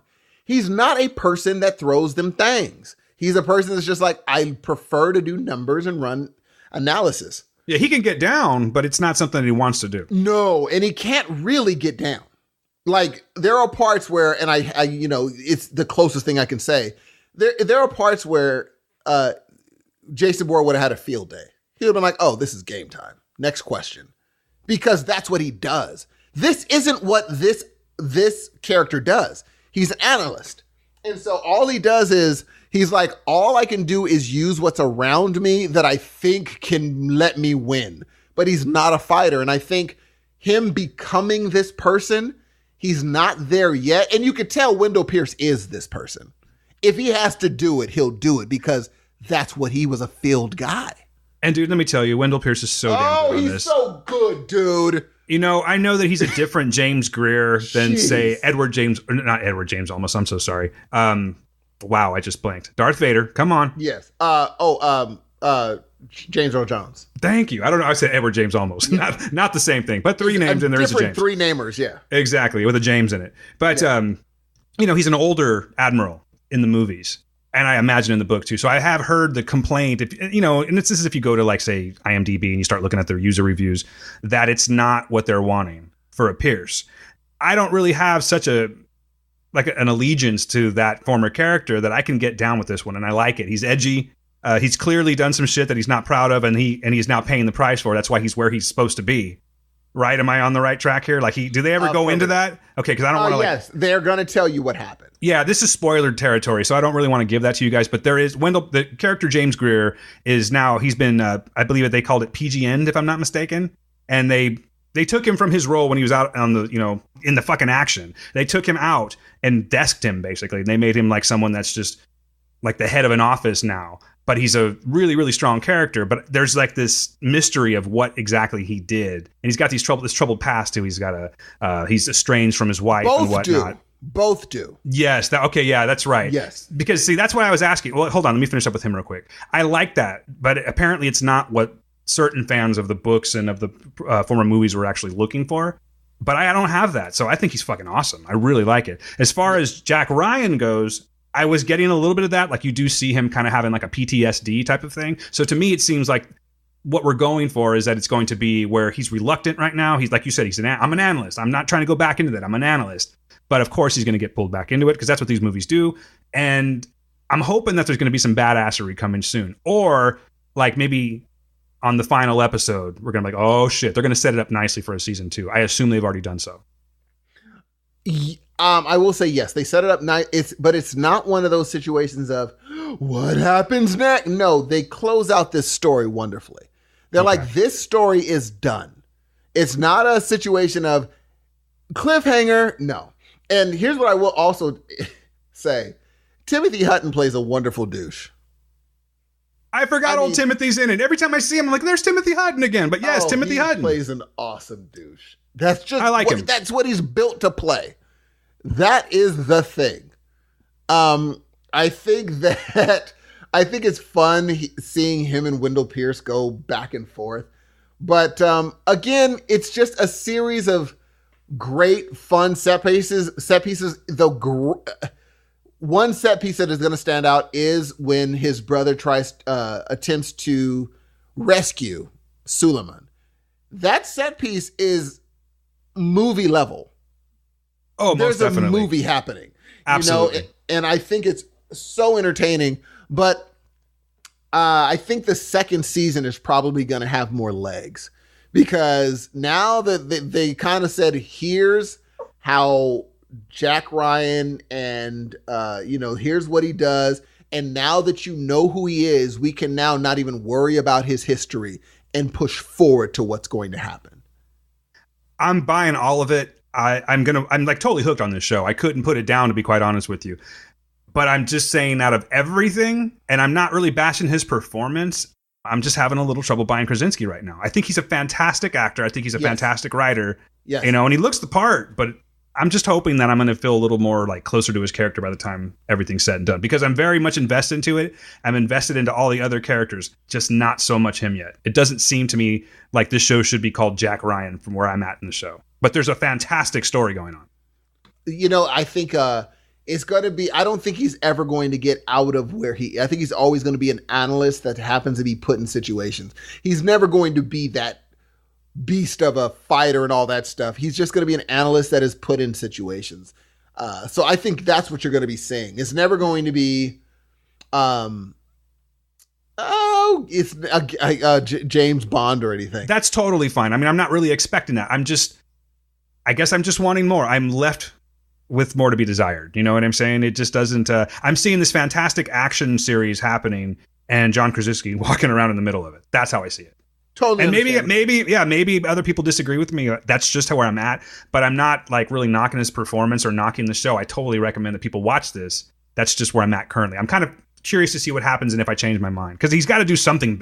And when I say badass, I don't necessarily mean like just killing a bunch of people. There's got to be something really cool that he does. Something that's going to make me like this character a little bit more. And right now, I'm really not feeling it with him. All right. Well, you know, if you want to find out how right I am or how wrong Danny is. I don't think it's a matter of right and wrong. It's just an opinion. Joking. Yeah, I'm totally joking. If you want to find out about this movie. Now, look, this show is on Amazon Prime. And I know a lot of people, money's kind of tight. But if you can't afford it. Unless you're bougie. Would you say this show is worth getting Amazon Prime for, though? Like based solely on Jack Ryan? Only this. No. Personally, no. I think it would be worth a download. I would watch it if somebody hooked me up. You know what I mean? I know I shouldn't really promote that kind of thing, but I would watch it if somebody hooked me up. But if if I didn't have it and you were like, here's a couple episodes, watch it. Will you get Amazon Prime? I don't think I would do it. And I will say this. But The Boys is coming, and that's why I'm going to get it. Yes. That's why I'm going to keep it, I should say. Download, I would say pay the $1.99 for one episode, and if you dig it, go from there. Yeah, keep going. But I mean, I'm really talking to the people that already have it, to be quite honest with you. Oh, yeah, well, that's true. But some people are like, oh, Jack Ryan. Some of y'all like The Office and want to see John Krasinski again. I see y'all. Hey. Some of y'all like Quiet Place and was like, I want to see that dude. People love Krasinski. Stuff. That's a fact. And I did Krasinski. Do you like Krasinski? Yeah, I do. I really do like him. That's what I'm saying. I'm not bagging. I really want to stress that. I'm not bagging on his performance. I'm just seeing better performances in this. You know where I've seen better performances? Where's that? Oh, look at this. Okay, I know your style now, sir. I know your little segue trick that you're doing to me. Right when you said where, it was immediate. You're like, oh, this is what we're doing. Steve, listen, I do have a trailer for this. Do you want to play this or do you want to just go right into it? All right. This is the Ozark trailer. Ozark just hit Netflix. Ozark season 2 hit Netflix. I believe it was last week. Yes? Yep. All right. Here we go. Another man is dead. People make choices, Wendy. We don't have to live under the weight of those decisions. At least admit it was good for us. We passed upon the stair. Spoke of wasn't when. Although I wasn't there. Said I was a spread. We know that Marty Bird launders millions of dollars a year for the Navarro cartel. What we need to know are the details of how he does it. You do realize that you're betting everything on being able to pull this off. Yeah. Came as some surprise. Spoken to his eyes. You're a businessman. Thought you died alone. Not a killer. Marty will use you up and spit you out. May I remind you of your debt to us? Don't fuck with my client. They'll kill your children. Look me in the eye and tell me that you've never lied to us about anything. Have you killed other people? Of course do not kill people. Okay, guys, that's it. Please, to school, learning. Oh no. These people that we work for, Not me. that we were different than them. And you're the one who has always said, people make choices. The man who sold the world. Well, there you go. A whole bunch of shit happening that you couldn't see. But I'm telling you, it's a really, really good show, you guys. It is, okay, the first season. Oh, my God. The first season was amazing. I'm gonna go ahead and go out on a limb and say that first season of Ozark is probably one of the best things on Netflix. By far. Easily. That's just my opinion, but I really do feel that way. Yeah. Out of all the Netflix I've been watching, it has been very hard to put a comparison to Ozark. Not that I really am trying to, but it has, I don't want to use the term loosely, but I don't know what it is. There's something like Breaking Badish about it. Not necessarily the way that the way that the show pans out, or that we're talking about meth or anything like that. It's just this dark situation surrounding a family and how they have to maneuver their way around that. And then just all of the external characters that are making their lives hell. You know what I mean? And having them have to, like, Jason Bateman is phenomenal in this. And the way that he has to, like, just constantly switch up his game to keep from getting caught or to keep from getting killed, or, you know, there's a money laundering thing going on. There's a family of, I don't know what you want to call them. I guess they're not really hillbilly type people, but they have like a poppy farm and they're huge heroin dealers. And there's just so much happening in this show. And that's just season 1. Now we're in season 2, and the whole idea of having to, like, come up with another way of money laundering where they're doing the casino. I haven't gotten too far on this one, Steve. I'm on episode 2, but so far I can tell you that I'm hooked once again. I was going back and forth between Jack Ryan and Ozark today. So good. This show, dude, I haven't finished it, but so far, man, like, there is not a weak link on this show, dude. Not a one. Even the kids. They're doing things like, sometimes they make the kids so stupid so that they can move the plot along. These kids are doing things I'm like, I totally get why you would want to do that. I totally get it. Because there's, and what I love about Ozark is ever so often in the middle of an episode, they'll be like, okay, everything's fine. And then all of a sudden the mom will say something like, yeah, everything's fine. We're running a cartel. We're running money for the cartel. We're selling drugs. We're involved with, like, she'll break down everything. She'll be like, do you understand how ridiculous what we're living is? And I'm like, good. Now she's saying, no, this is based in reality. We get how ridiculous our situation is, but in order to live, we have to do this. I love it, dude. I love Laura it. Linney is who you're talking about, man. Laura Linney is so fantastic. You know what? For the people that haven't heard of this one yet, I know a lot of people have heard of Ozark, but there's someone out there that hasn't. I'm going to go ahead and just read the synopsis of it. It says, a Chicago-based financial advisor secretly relocates his family to the Missouri Ozarks when his dealings with the drug cartel go awry. Definitely the plot of season 1, but it still keeps him you're still in the game with season 2. They're still there. They're still doing that, just in a different fashion. And especially after you watch the finale of season 1, things have shifted incredibly. And it's just spectacular, dude.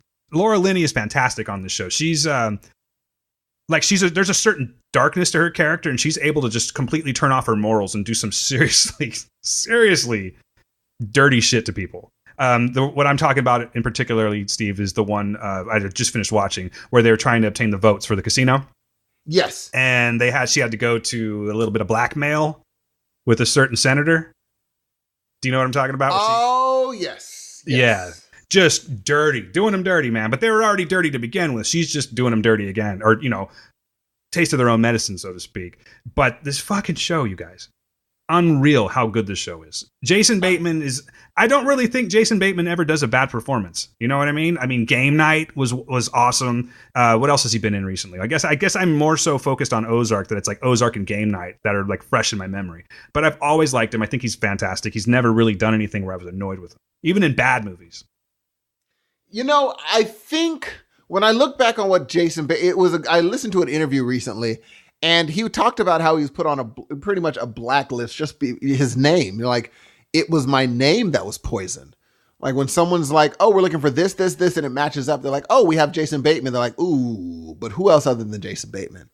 He's like, I didn't even realize that was a thing until, someone told me. He said, I mean, because he put out a few, clunkers. Well, yeah, exactly. But he was still good in them. You know what I mean? At least the ones that I've seen. Exactly. But now I think what saved him was Arrested Development. That's when things turned around. And now, like, when people say, oh, well, he's kind of that character in a lot of his, no, he's not. Not in freaking Ozark. Now you can see what he can do. Like, there is no funny in there's little parts, but the whole time you could tell that he is a man running, like literally walking not literally, but he's walking a tightrope between keeping my family together and possibly being tortured and killed by a cartel, which can happen any day. Any day they can come into that house and say, you know what? You're not worth the risk, and kill everyone. Plus, there's this whole other family called the Langmores that are like really, really backwoods people, but they have this daughter who works well with her. Her name's Ruth, played by Julia Garner. Now that's acting, dude. Julia Garner is the shit. Dude. Her whole performance last season was awesome. I don't want to go into, I really don't want to touch on anything, guys, if you haven't seen this. I wish there was a way that I could like filter it out and we could just talk about this show to the people that have viewed it and then do another separate one that's like non-spoilery, but I don't want to do it this time. Just go and watch it because it's fresh. It's too new to really break it down just yet, but she's amazing. I think that's really the only thing that I've seen her in. I'm literally looking on her IMDb right now. I know she was in Sin City, the Dame to Kill. Didn't see that. What We Are, haven't seen that. Electric Children, haven't seen that. But I don't need to see any of it because she is fucking awesome in Ozark. And here's the family that really gets me going is the Snells. Them Snells, though. They are a scary duo. Like, to the point, like, when you're, there's always a hidden meaning. There's always a hidden meaning between what like, underneath what that man says. Like, when he's sitting there, it's like, it could be something simple like, hey, we probably need to go out and get coffee one day. He's not just talking about going out and getting coffee. What does he mean? Who knows? But it is not just that. There is something under what he is saying right now. He says these cryptic things, and he's willing to back it up. He will kill without a second thought, dude. Yeah, that guy's played by Peter Mullen, I believe his name is. Yes. He plays Jacob Snell. Very menacing, threatening character. But I'll be honest with you, you know who scares me more? Darlene Snell. That's a scary woman. She does not scare me more, only because I haven't seen her kill anyone yet. What are you talking about? Think about that. Think about what you just said. Her personally? Yeah, I don't want to say, but it was like on the finale of season 1. It was, I didn't know it was her that did that. Oh yeah. Yeah. She's vicious, dude. Oh, she's vicious, dude. Okay. I'm sorry. But what's her name? Cause at first, you know who I thought it was at first? Who's that? I thought it was the, aunt from Roseanne. Oh, you want to know the actress? Okay. It's Darlene Snell is the character. The actress's name is Lisa Emery. I thought it was the mom from, or the aunt from, Roseanne. You know, looking at her, I could totally see that. Dude, and I was like, because in my brain, I was like, it looks like her, but it can't be her. But that has happened where I haven't seen an actress in a while. And I was like, that sure looks like her, but that can't be her. Yeah, there's definitely a similarity. But, and I think she does a wonderful job. Fantastic. The whole freaking cast. And they introduce, this is what, and it's not even a spoiler, but I don't want you guys to expect it. Or you ladies, or you gentlemen, or, however you identify yourself. I don't want to explain anything. There's a new character that may be more dangerous than anyone we have seen thus far. Does this character ride in the back seat of an SUV? Uh-huh. Yeah. That character screams, do not be. She literally says, do not fuck with me. And it was convincing. I won't. I'll never fuck with this woman. There's a part where this person says, I'm sorry we couldn't reach an agreement. And what happens after that, I was like, oh, this person's dangerous. Did you see it coming? I knew what was going to happen. Did not. I didn't think it was going to be. I thought it was going to be something happens. I'm so sorry here.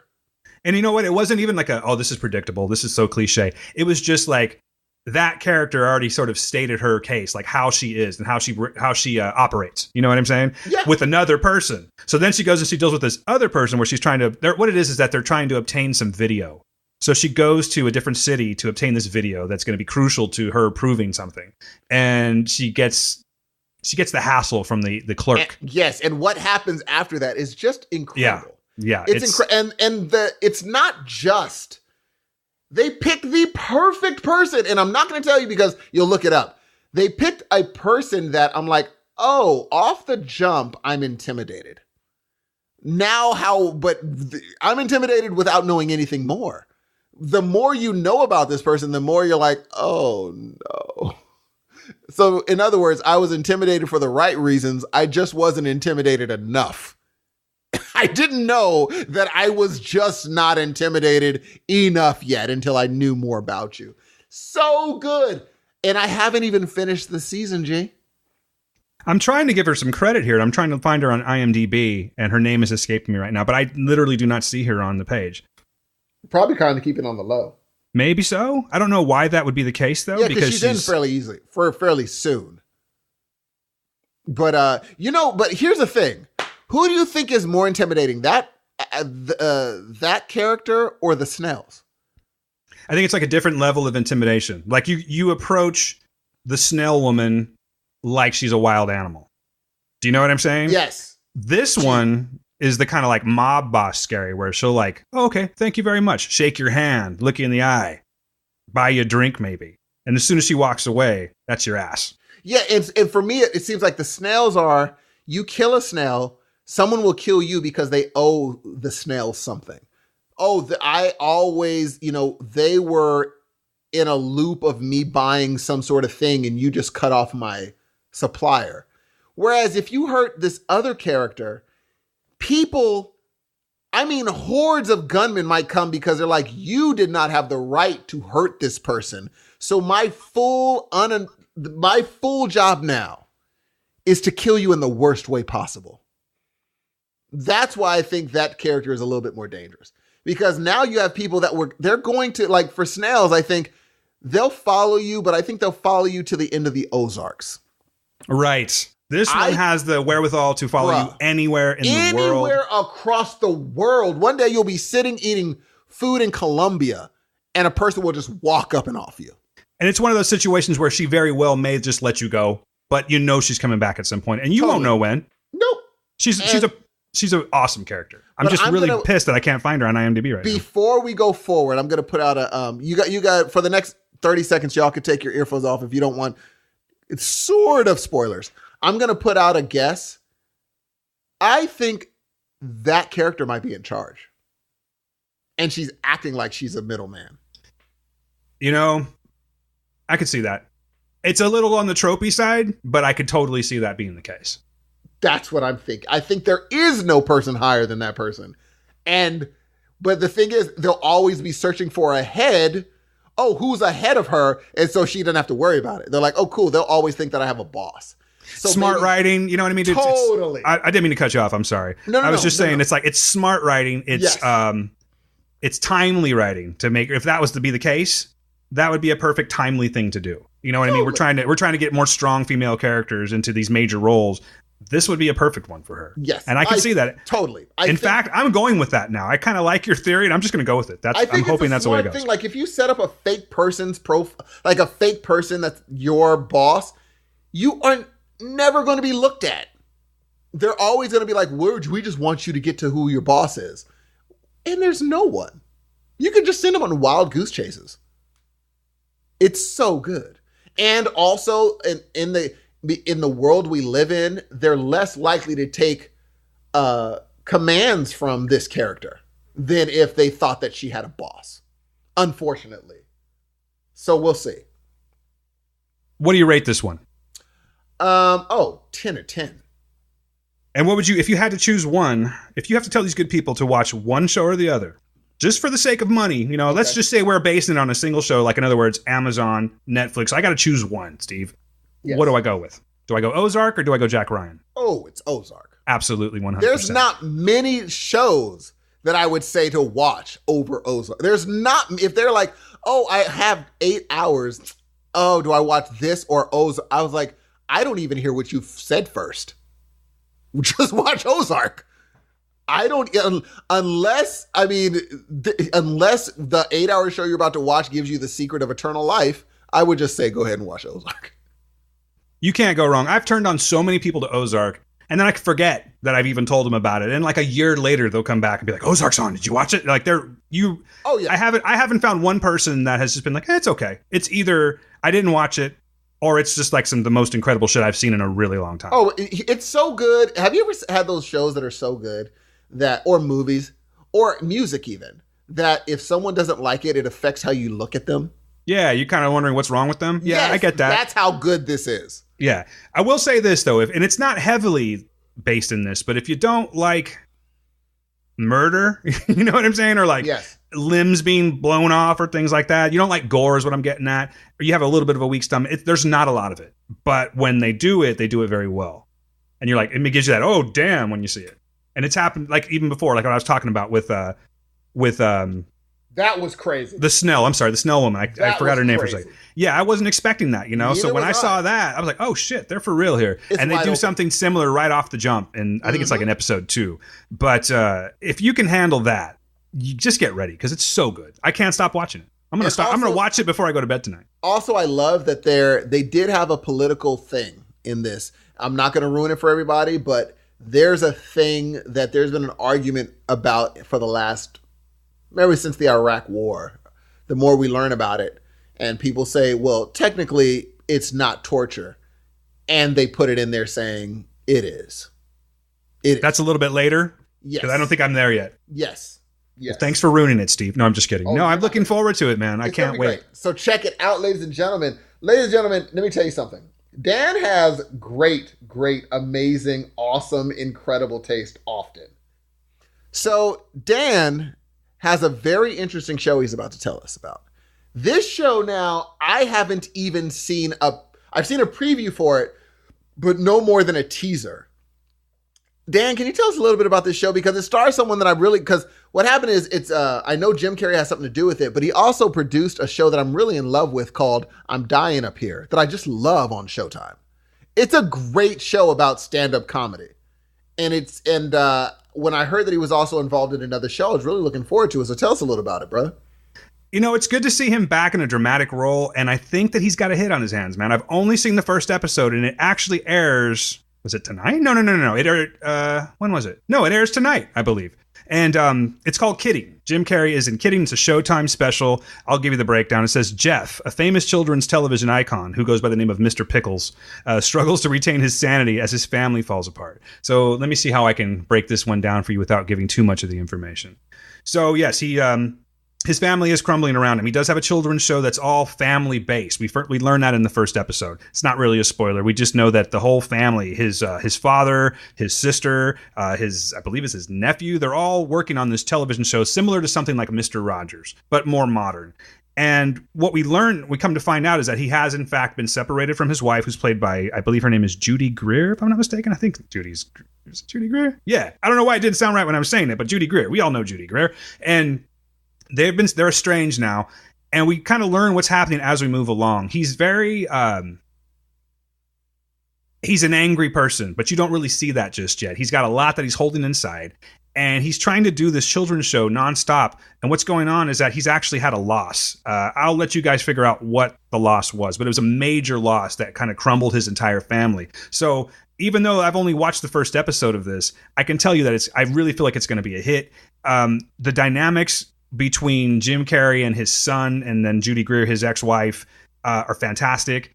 The whole family dynamic that we, again, learn a little bit later into the show, and not really a spoiler, you start to feel for these people right away. And you can just tell that he's tortured. And he does a few little things that let you know that you haven't even scratched the surface of what's going on inside of him yet. You know what I mean? Like, he's got major anger issues due to this loss that he's experienced. And there's just a whole bunch of it's like the cast that he has. There's really not a lot to explain on this one. It's just you're being introduced to these characters. It's nice to see Jim Carrey back in a role where he's like solid. And you know, like he did a movie recently, and I can't remember what it was called. It was like he played like a Russian guy. Do you know what I'm talking about? Oh, it's like dark sins or something like that. Dark crimes. Yeah. I clocked out halfway through that. Yeah, I couldn't get through that one. So it's not like you give a guy a bad role, or it's a role that you don't get along with or don't appreciate, rather. Sorry, my English is terrible. That, you're just going to like write the guy off. But it's nice to see him come back on this. It was actually something that my son turned me on to. I knew that it was happening, but I didn't know that it was coming out so soon. And my son, it's actually on YouTube right now. You can watch the first episode on YouTube. So it's kind of funny. I did start watching it on YouTube. And at first I thought that there was this whole artsy thing going on, because there's a part where he's sitting at home and he's watching his television, and you can hear that there's something violent on the screen, but it's all like faded out. And then there's another part where he looks into this mirror and there's something, there's some obscenity that's written in the mirror, but that's kind of scribbled out. So I'm thinking, okay, he's Mr. Pickles. He's like a Mr. Rogers guy. His way of seeing things is that he just kind of filters out all the bad in the world. Do you know what I mean? That's not the case. That's not the case at all. It was just edited for YouTube. So you can, in fact, watch the first episode. If you don't have Showtime, you can watch the first episode on YouTube. But just know that there's going to be some editing going on in there. But I totally misinterpreted it for an artsy thing. I don't really know how I'm going to rate this show just yet. I will tell you that I'm going to continue to watch it week to week. It airs Sunday nights at 9 p.m. on Showtime. Now, I could be wrong about this. Maybe this show's going to take a nosedive or something, but I highly recommend you watch this show. I think that it's, you know what? I'm going to put it up there on the level. They're not similar at all, Steve, but I'm going to put that up there on that level with, like, say, Barry. If you like Barry, okay. It's not anything like it at all, but the tone of it is kind of the same. It's like a dark comedy, I guess is what I'm really getting at. And it takes someone that you're used to seeing in comedic roles and you puts them into this more vulnerable type of a role. I think it's really good. I think that you should watch it. I'm actually very curious to see what you say about it when you do watch it. I'm going to watch it tonight. Watching this one? I'm watching it tonight. Cool. Yeah, just text me. I'm very curious to see what you think. I'm planning on watching that. I'm planning on, I think, what else do I have to? I think that's it for the night. Jim Carrey, it's a funny thing, man. When, I recently watched that, I think we both did watch that documentary on him. Yes. He's a different guy, dude. He's different. He's an artist. And I'm not saying that. And I'm not really saying that. Maybe I am saying it in more kind of a sarcastic fashion, but he's that guy. Yes. He's an artist, and he thinks on a whole different level. Have you ever seen his art, his paintings? It's not bad. It's really not that bad at all. He's done some amazing ones, and then he does a lot of them. Like I know he's not a big Trump fan, so he'll tweet a lot of like Trump paintings out that he does throughout the week, and they're good. But when he really gets down and he works on something, and there's I think, was it on YouTube where I saw that? But it was talking about him and his art and showing all these different representations of creations that he's made. He's super solid. I would buy one of those if I could. No, he's dope, and he does it. There's some things where like there's drama during the day. Like a controversy will happen, and he'll draw it like right away. Right away, it's like there's a tweet up with his drawing. I'm like, that dude can draw fast than a mug, G. Yeah, that's what I was getting at. He's usually attacking Trump. It seems like, but he does it super quick. Yeah. But then again, we all have to understand that he has a lot of time that he can just chill and learn how to draw all day. So that does. I'm not saying that he's freaking Picasso, but what I will say is I would definitely purchase something from him. If, there was ever an art show, I'd be like, oh, these aren't bad. They're not bad. They're better than things I've seen in galleries. So, yeah, he's good. Yeah, and I don't really have a lot to say about it because I think it was like a half an hour is all it was. You don't really get a lot of information other than like, this is Mr. Pickles. This is Jeff Pickles. This is his family. This is his struggle. And it sets it up nicely for the next episode. So I'm very much looking forward to watching it next week. Totally recommend it. So that brings us to yet another show that is made. Okay, this show is a little bit weird for me. I've recently watched a show that was so similar to it that I couldn't help but make these connections. Whereas I don't think Dan, did you watch all of Love? All of it? No, I didn't. But see, I did. I agree with you. I have two shows that I feel it's very similar to. So, Dan, tell us about this show. All right, dude. So the show that I'm talking about is something that was it was recommended on another pop culture podcast that's called Pop Culture Leftovers. It's a pretty big podcast, and the host is named Brian. I was listening to their show, and they were talking about it. And the way he described it, it was just something that was like right up my alley. So immediately I went and watched it.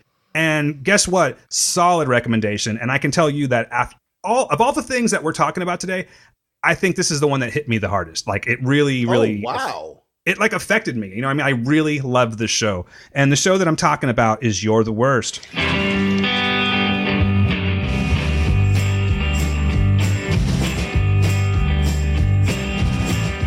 gonna leave you anyway. I'm gonna leave you anyway. I'm gonna leave you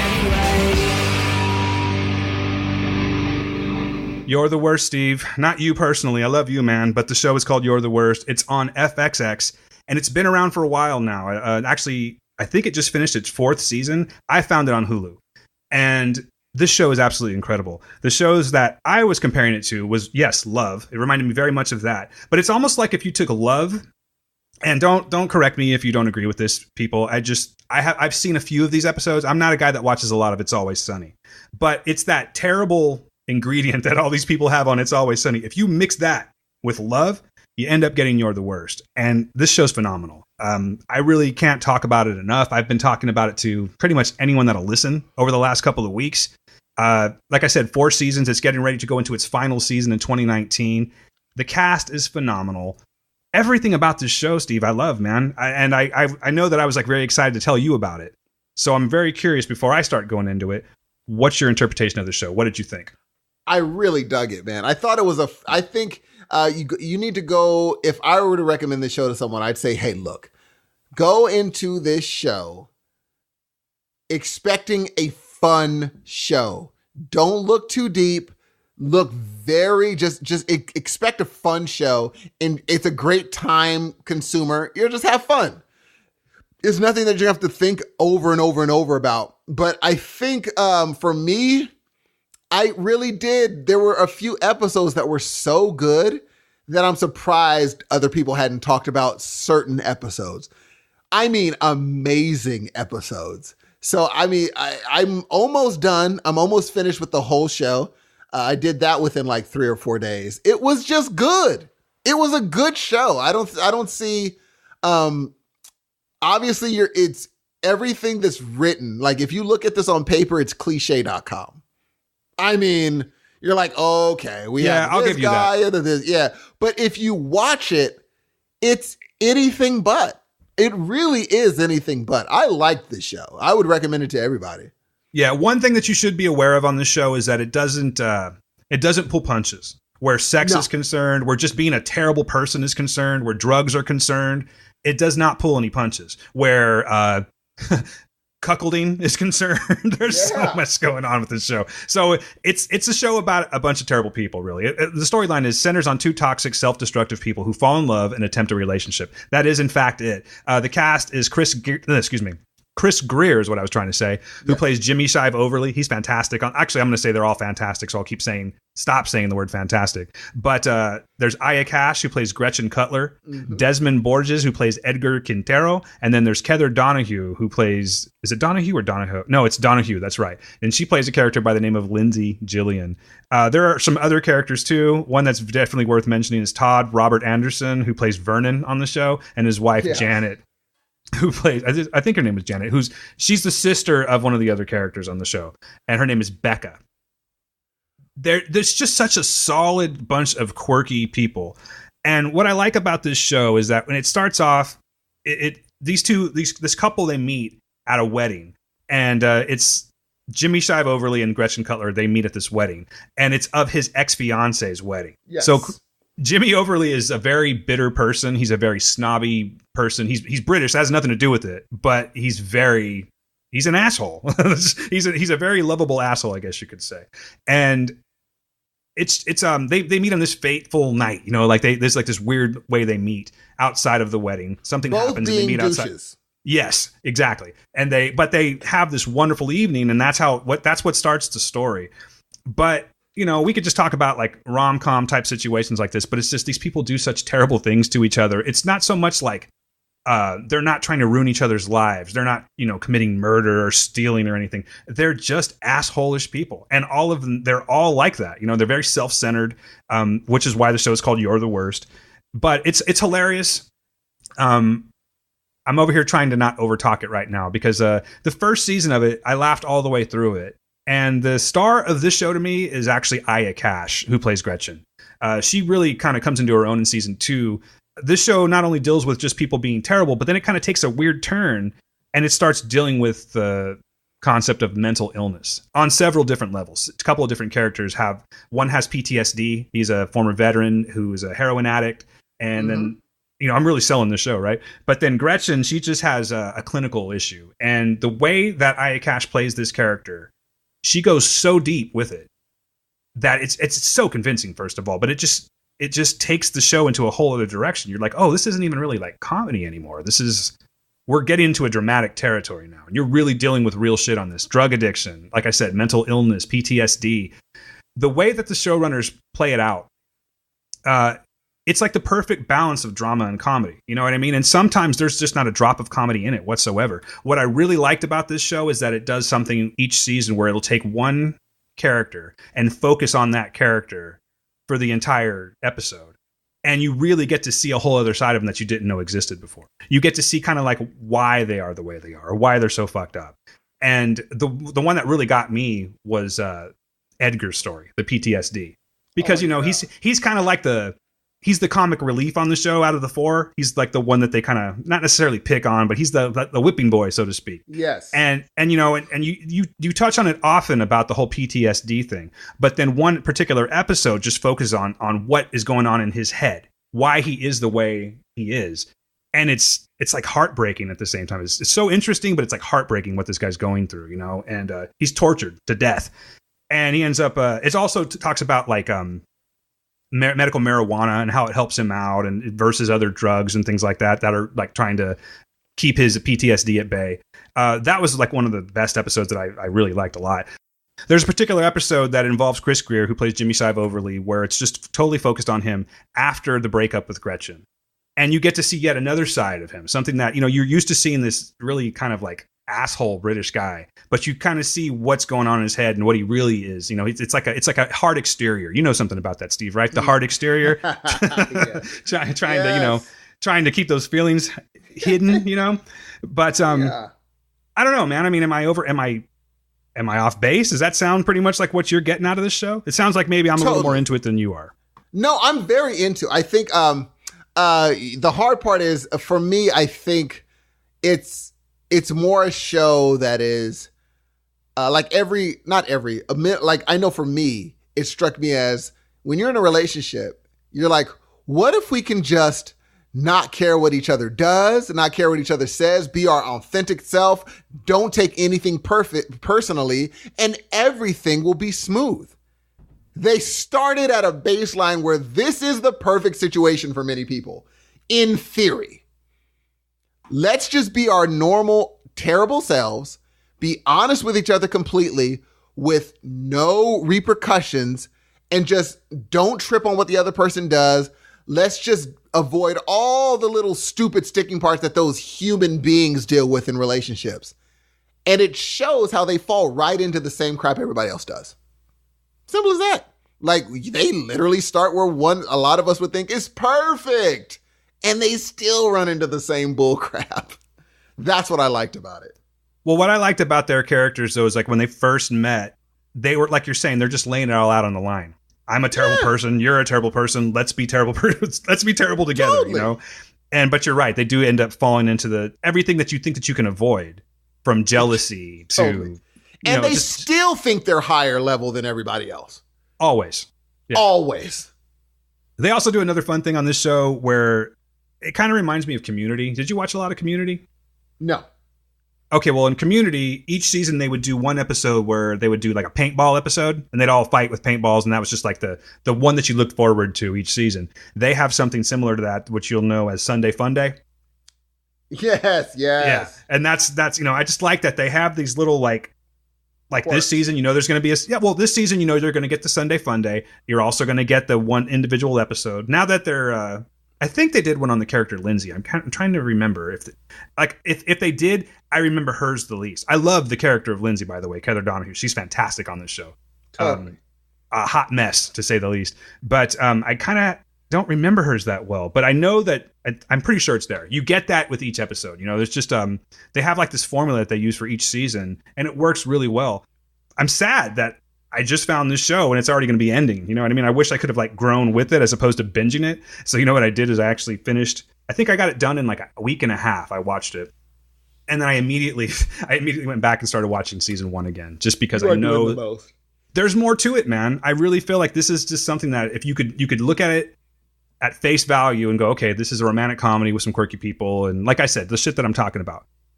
But this is a show where you can dig a little bit deeper. There's some real shit going on in this show that really appeals to me. I don't know. Okay. Maybe because I'm kind of fucked up too. I can relate to these characters, I guess. But Aya Cash is the standout for me.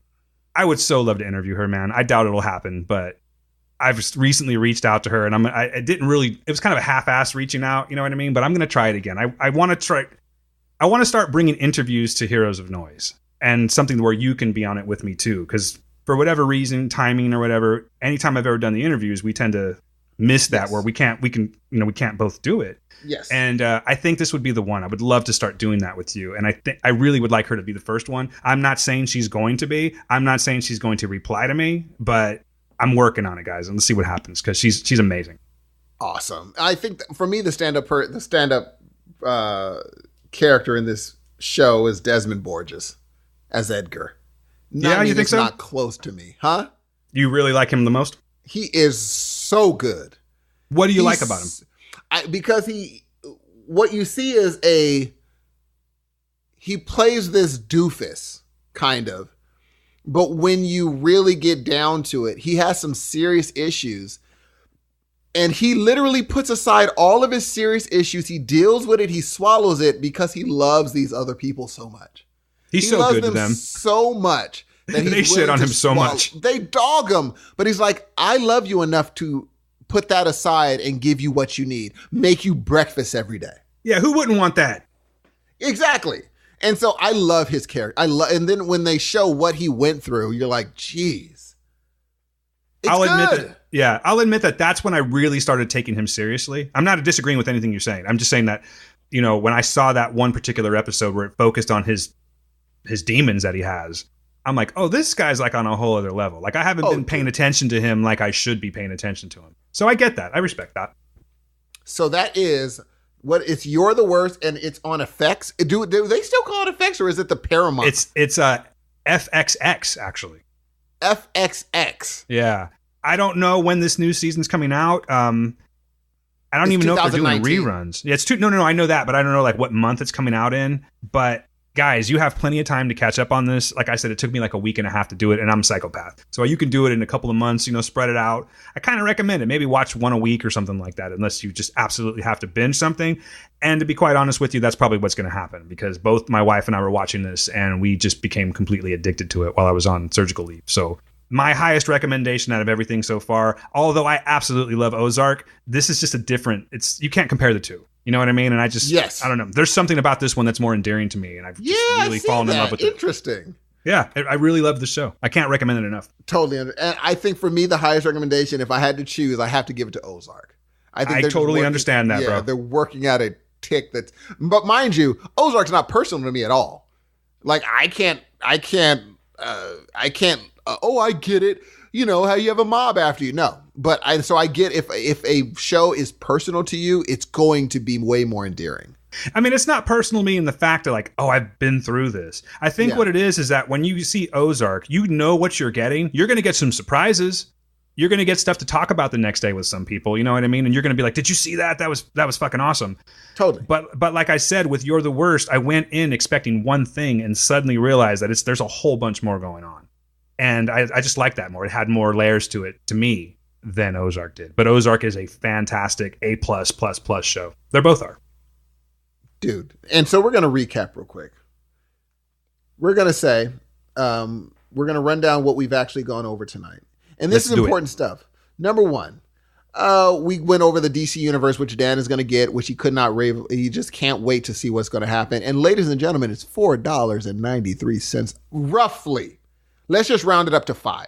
If you purchase now before it goes, while it's still in the pre-ordering, you're going to get it for $74. You will get 15 months of service with DC Universe. That is crazy. You get a comic reader. You get multiple shows, multiple animated shows, multiple old DC movies like the original Supermans, the Batmans. It's all going to be there. And they're going to continue to replenish this. I think, according to Kevin Smith, I think he said that, like, when the comics are concerned, it's not going to just drop like how Marvel, you can just go to, what's that? Marvel Unlimited, right? Yes. So, like, with Marvel Unlimited, you can get pretty much anything that they've ever put out. Anything, yes. Anything from, like, day one, from what I understand. Yes. In digital form, of course. Uh-huh. This, they're going to put out a selection, and then they may take some stuff out and add some more to it. I have a feeling that they're going to play off how their fans respond to it. You know what I mean? If maybe they'll end up doing exactly what Marvel's doing, which would make sense, and just put everything out there, and you can see you can read any comic you want to at any time that's been in the DC universe. It's fucking awesome. I'm kind of wondering if they're going to put the Vertigo ones in there, man. Like Preacher. They might. They really should. It would make sense. And I wonder if maybe that might be a future home of the Preacher series. Oh, dude, that'd be so I didn't think about that. Yeah, it would be, right? But I don't know if they're going to go into the whole Vertigo territory yet. So don't quote me on that. The next we saw Jack Ryan doing his thing on Amazon Prime. Wonderful. We liked it. We both liked that, right? You dug it. We both liked that. I'm just waiting to see a little bit more from Krasinski. I think that the surrounding characters are doing a hell of a job, and maybe he's just blending in a little too much. But I like it. I recommend it, and I have a feeling that it's going to win me over in the end. Ozark season 2. Do we even have to say anything more? There's nothing to say. We both find the show amazing. Kidding. It's kind of just a jump start. Not sure from what you said. You're just like, you like it, but you're waiting to see where it goes. Yeah, didn't see a lot. I totally recommend the first episode. And again, little fun fact, you can watch the first episode. If you don't have Showtime, watch it on YouTube. There's a little bit of editing going on, but it does not take away from the thing as a whole. And last, we talked about You're the Worst, which Dan loves and I really, really like. Please, I totally am co-signing and say you should watch this show. Do not assume you know what it is, because it actually is better than you think it is. Yeah, give it some time. Like, if you're not, I would say at least watch the whole season, because you're gonna see what I'm talking about. You're gonna see it go from being one type of a show into something completely different, yet never really leaving the genre. You know, it goes from like a romantic comedy that's a little bit dark to some really, really dark, real shit that you don't see comedies usually dealing with. I guess that's what I'm saying. So yeah, highly recommended. Totally. I'm rusty at this Heroes of Noise thing, man. It's been too long. Stop it. You know what? We're gonna. It's back to every week, ladies and gentlemen. It's Damn back right. to every week. We hope you like it. Again, please try to hit us up. Please, did not try. You know what? Why am I saying try? There is no try. That's what I've heard. Do it. Please just hit us up. Go on our website, and there is an awesome freaking voice recorder that Dan hooked up that you can say whatever you want about how dope I am up on that piece. Get on that thing, and I promise you're going to have a freaking blast. Or you could say something else if you want. No, just tell me how dope I am. I wanted to make it awkward. No, yeah, I want to hear how dope I am, too. There, that sounded legitimate, right? I don't think that's a good idea at all. Actually, no, I know. And like, being real though with you guys, seriously, we have it there for a reason. We want to hear from you guys. It's been a while, and we want to get things going again. So if you have comments on the show, if there's something that you'd like us to review sometime, hit us up. Let us know. I'm very good at responding to these things. Steve's also good at that, and we will get back to you on this. Working on some things this year where, I don't know, maybe we're going to have some new guests on, perhaps, to just, enjoy Heroes with us. I've got things in my head that I've been kicking around with Steve that I think we're going to do rather soon. I'm thinking, what do you think, Steve? Should we tell them that we're going to put a store on the website pretty soon? A little early in the game? I did not know that. I didn't know anything. No, I did not. I just knew, all I knew is that ladies and gentlemen, he doesn't listen to me. He doesn't listen to me. Let me break this down for you real quick. Actually, no. He actually showed me a really awesome thing that we'd have in the store that I said that I would sport. And if I'm going to sport it, the way that I have my fashion all down to a point, you know that it's going to be dope enough for y'all to sport it. I'm not going to mess it up, though. I want y'all to wait to see it. Yeah, I mean, I don't even know if we're quite ready for that yet, but it doesn't hurt to have it there. So let me ask you, would you guys want a Heroes of Noise shirt? Mugs? Fuck it. What do you want? What else do they make on those sites? We could do like mouse pads. Mouse pads. Oh! Yeah. You know what I'm saying? I think that it's something that I really want to do. I want to put a store up there. Maybe one person buys it, maybe 10 people. Who knows how many people are going to buy it, but it's going to be there. And that should be coming in the next few weeks, I think. Dope. Ladies and gentlemen, you have listened to the most amazing show on the face of the planet, and we go by the heroes of noise. We're going to come back next week, and we are going to kill it. We're going to have a lot more soundboard because Dan loves that thing, and I had a lot of good jokes that didn't get a rim shot, which I do not appreciate, but we're going to have it all ready soundboard, next week. Sir. I'm going to, G. I'm going to. But until next week, I'm going to stay online because, see, Dan tends to say some weird stuff. So I'm going to stay behind the mic just in case. But the last thing you're going to hear is the awesome, amazing dulcet tones of Dan A. Fan. Peace. Wow. That's a lot to live up to, guys. I just want to say thank you, guys. If you have returned and you're listening to us again, thank you so much, because I know we were gone for quite a while. That's not going to be the case. We're back. I don't see us stopping anytime soon, and I guarantee you that we're going to do our best to give you a show every week, if not two. Remember, we got pregame still. We just haven't done one today. This was a nice little warm-up and getting back into it, and I'm glad you're listening if you are. Oh, and one more thing, guys. I almost forgot about this. If you do listen to Pop Culture Leftovers, next week, you're going to hear a voice that's familiar on there. I'm actually going on there. I was asked to go on. September 9th is when we're recording. I'm not exactly sure when it's going to come out, but I would assume it's going to be on the 10th, talking movies, talking pop culture and all that. And I'm really excited about it. And I wanted to thank Brian from Pop Culture Leftovers for having me on. I guess that's really about it. So that's it for me, guys. You all have a great week. My name is Dan Ramirez. That's Steve Hudson. Peace.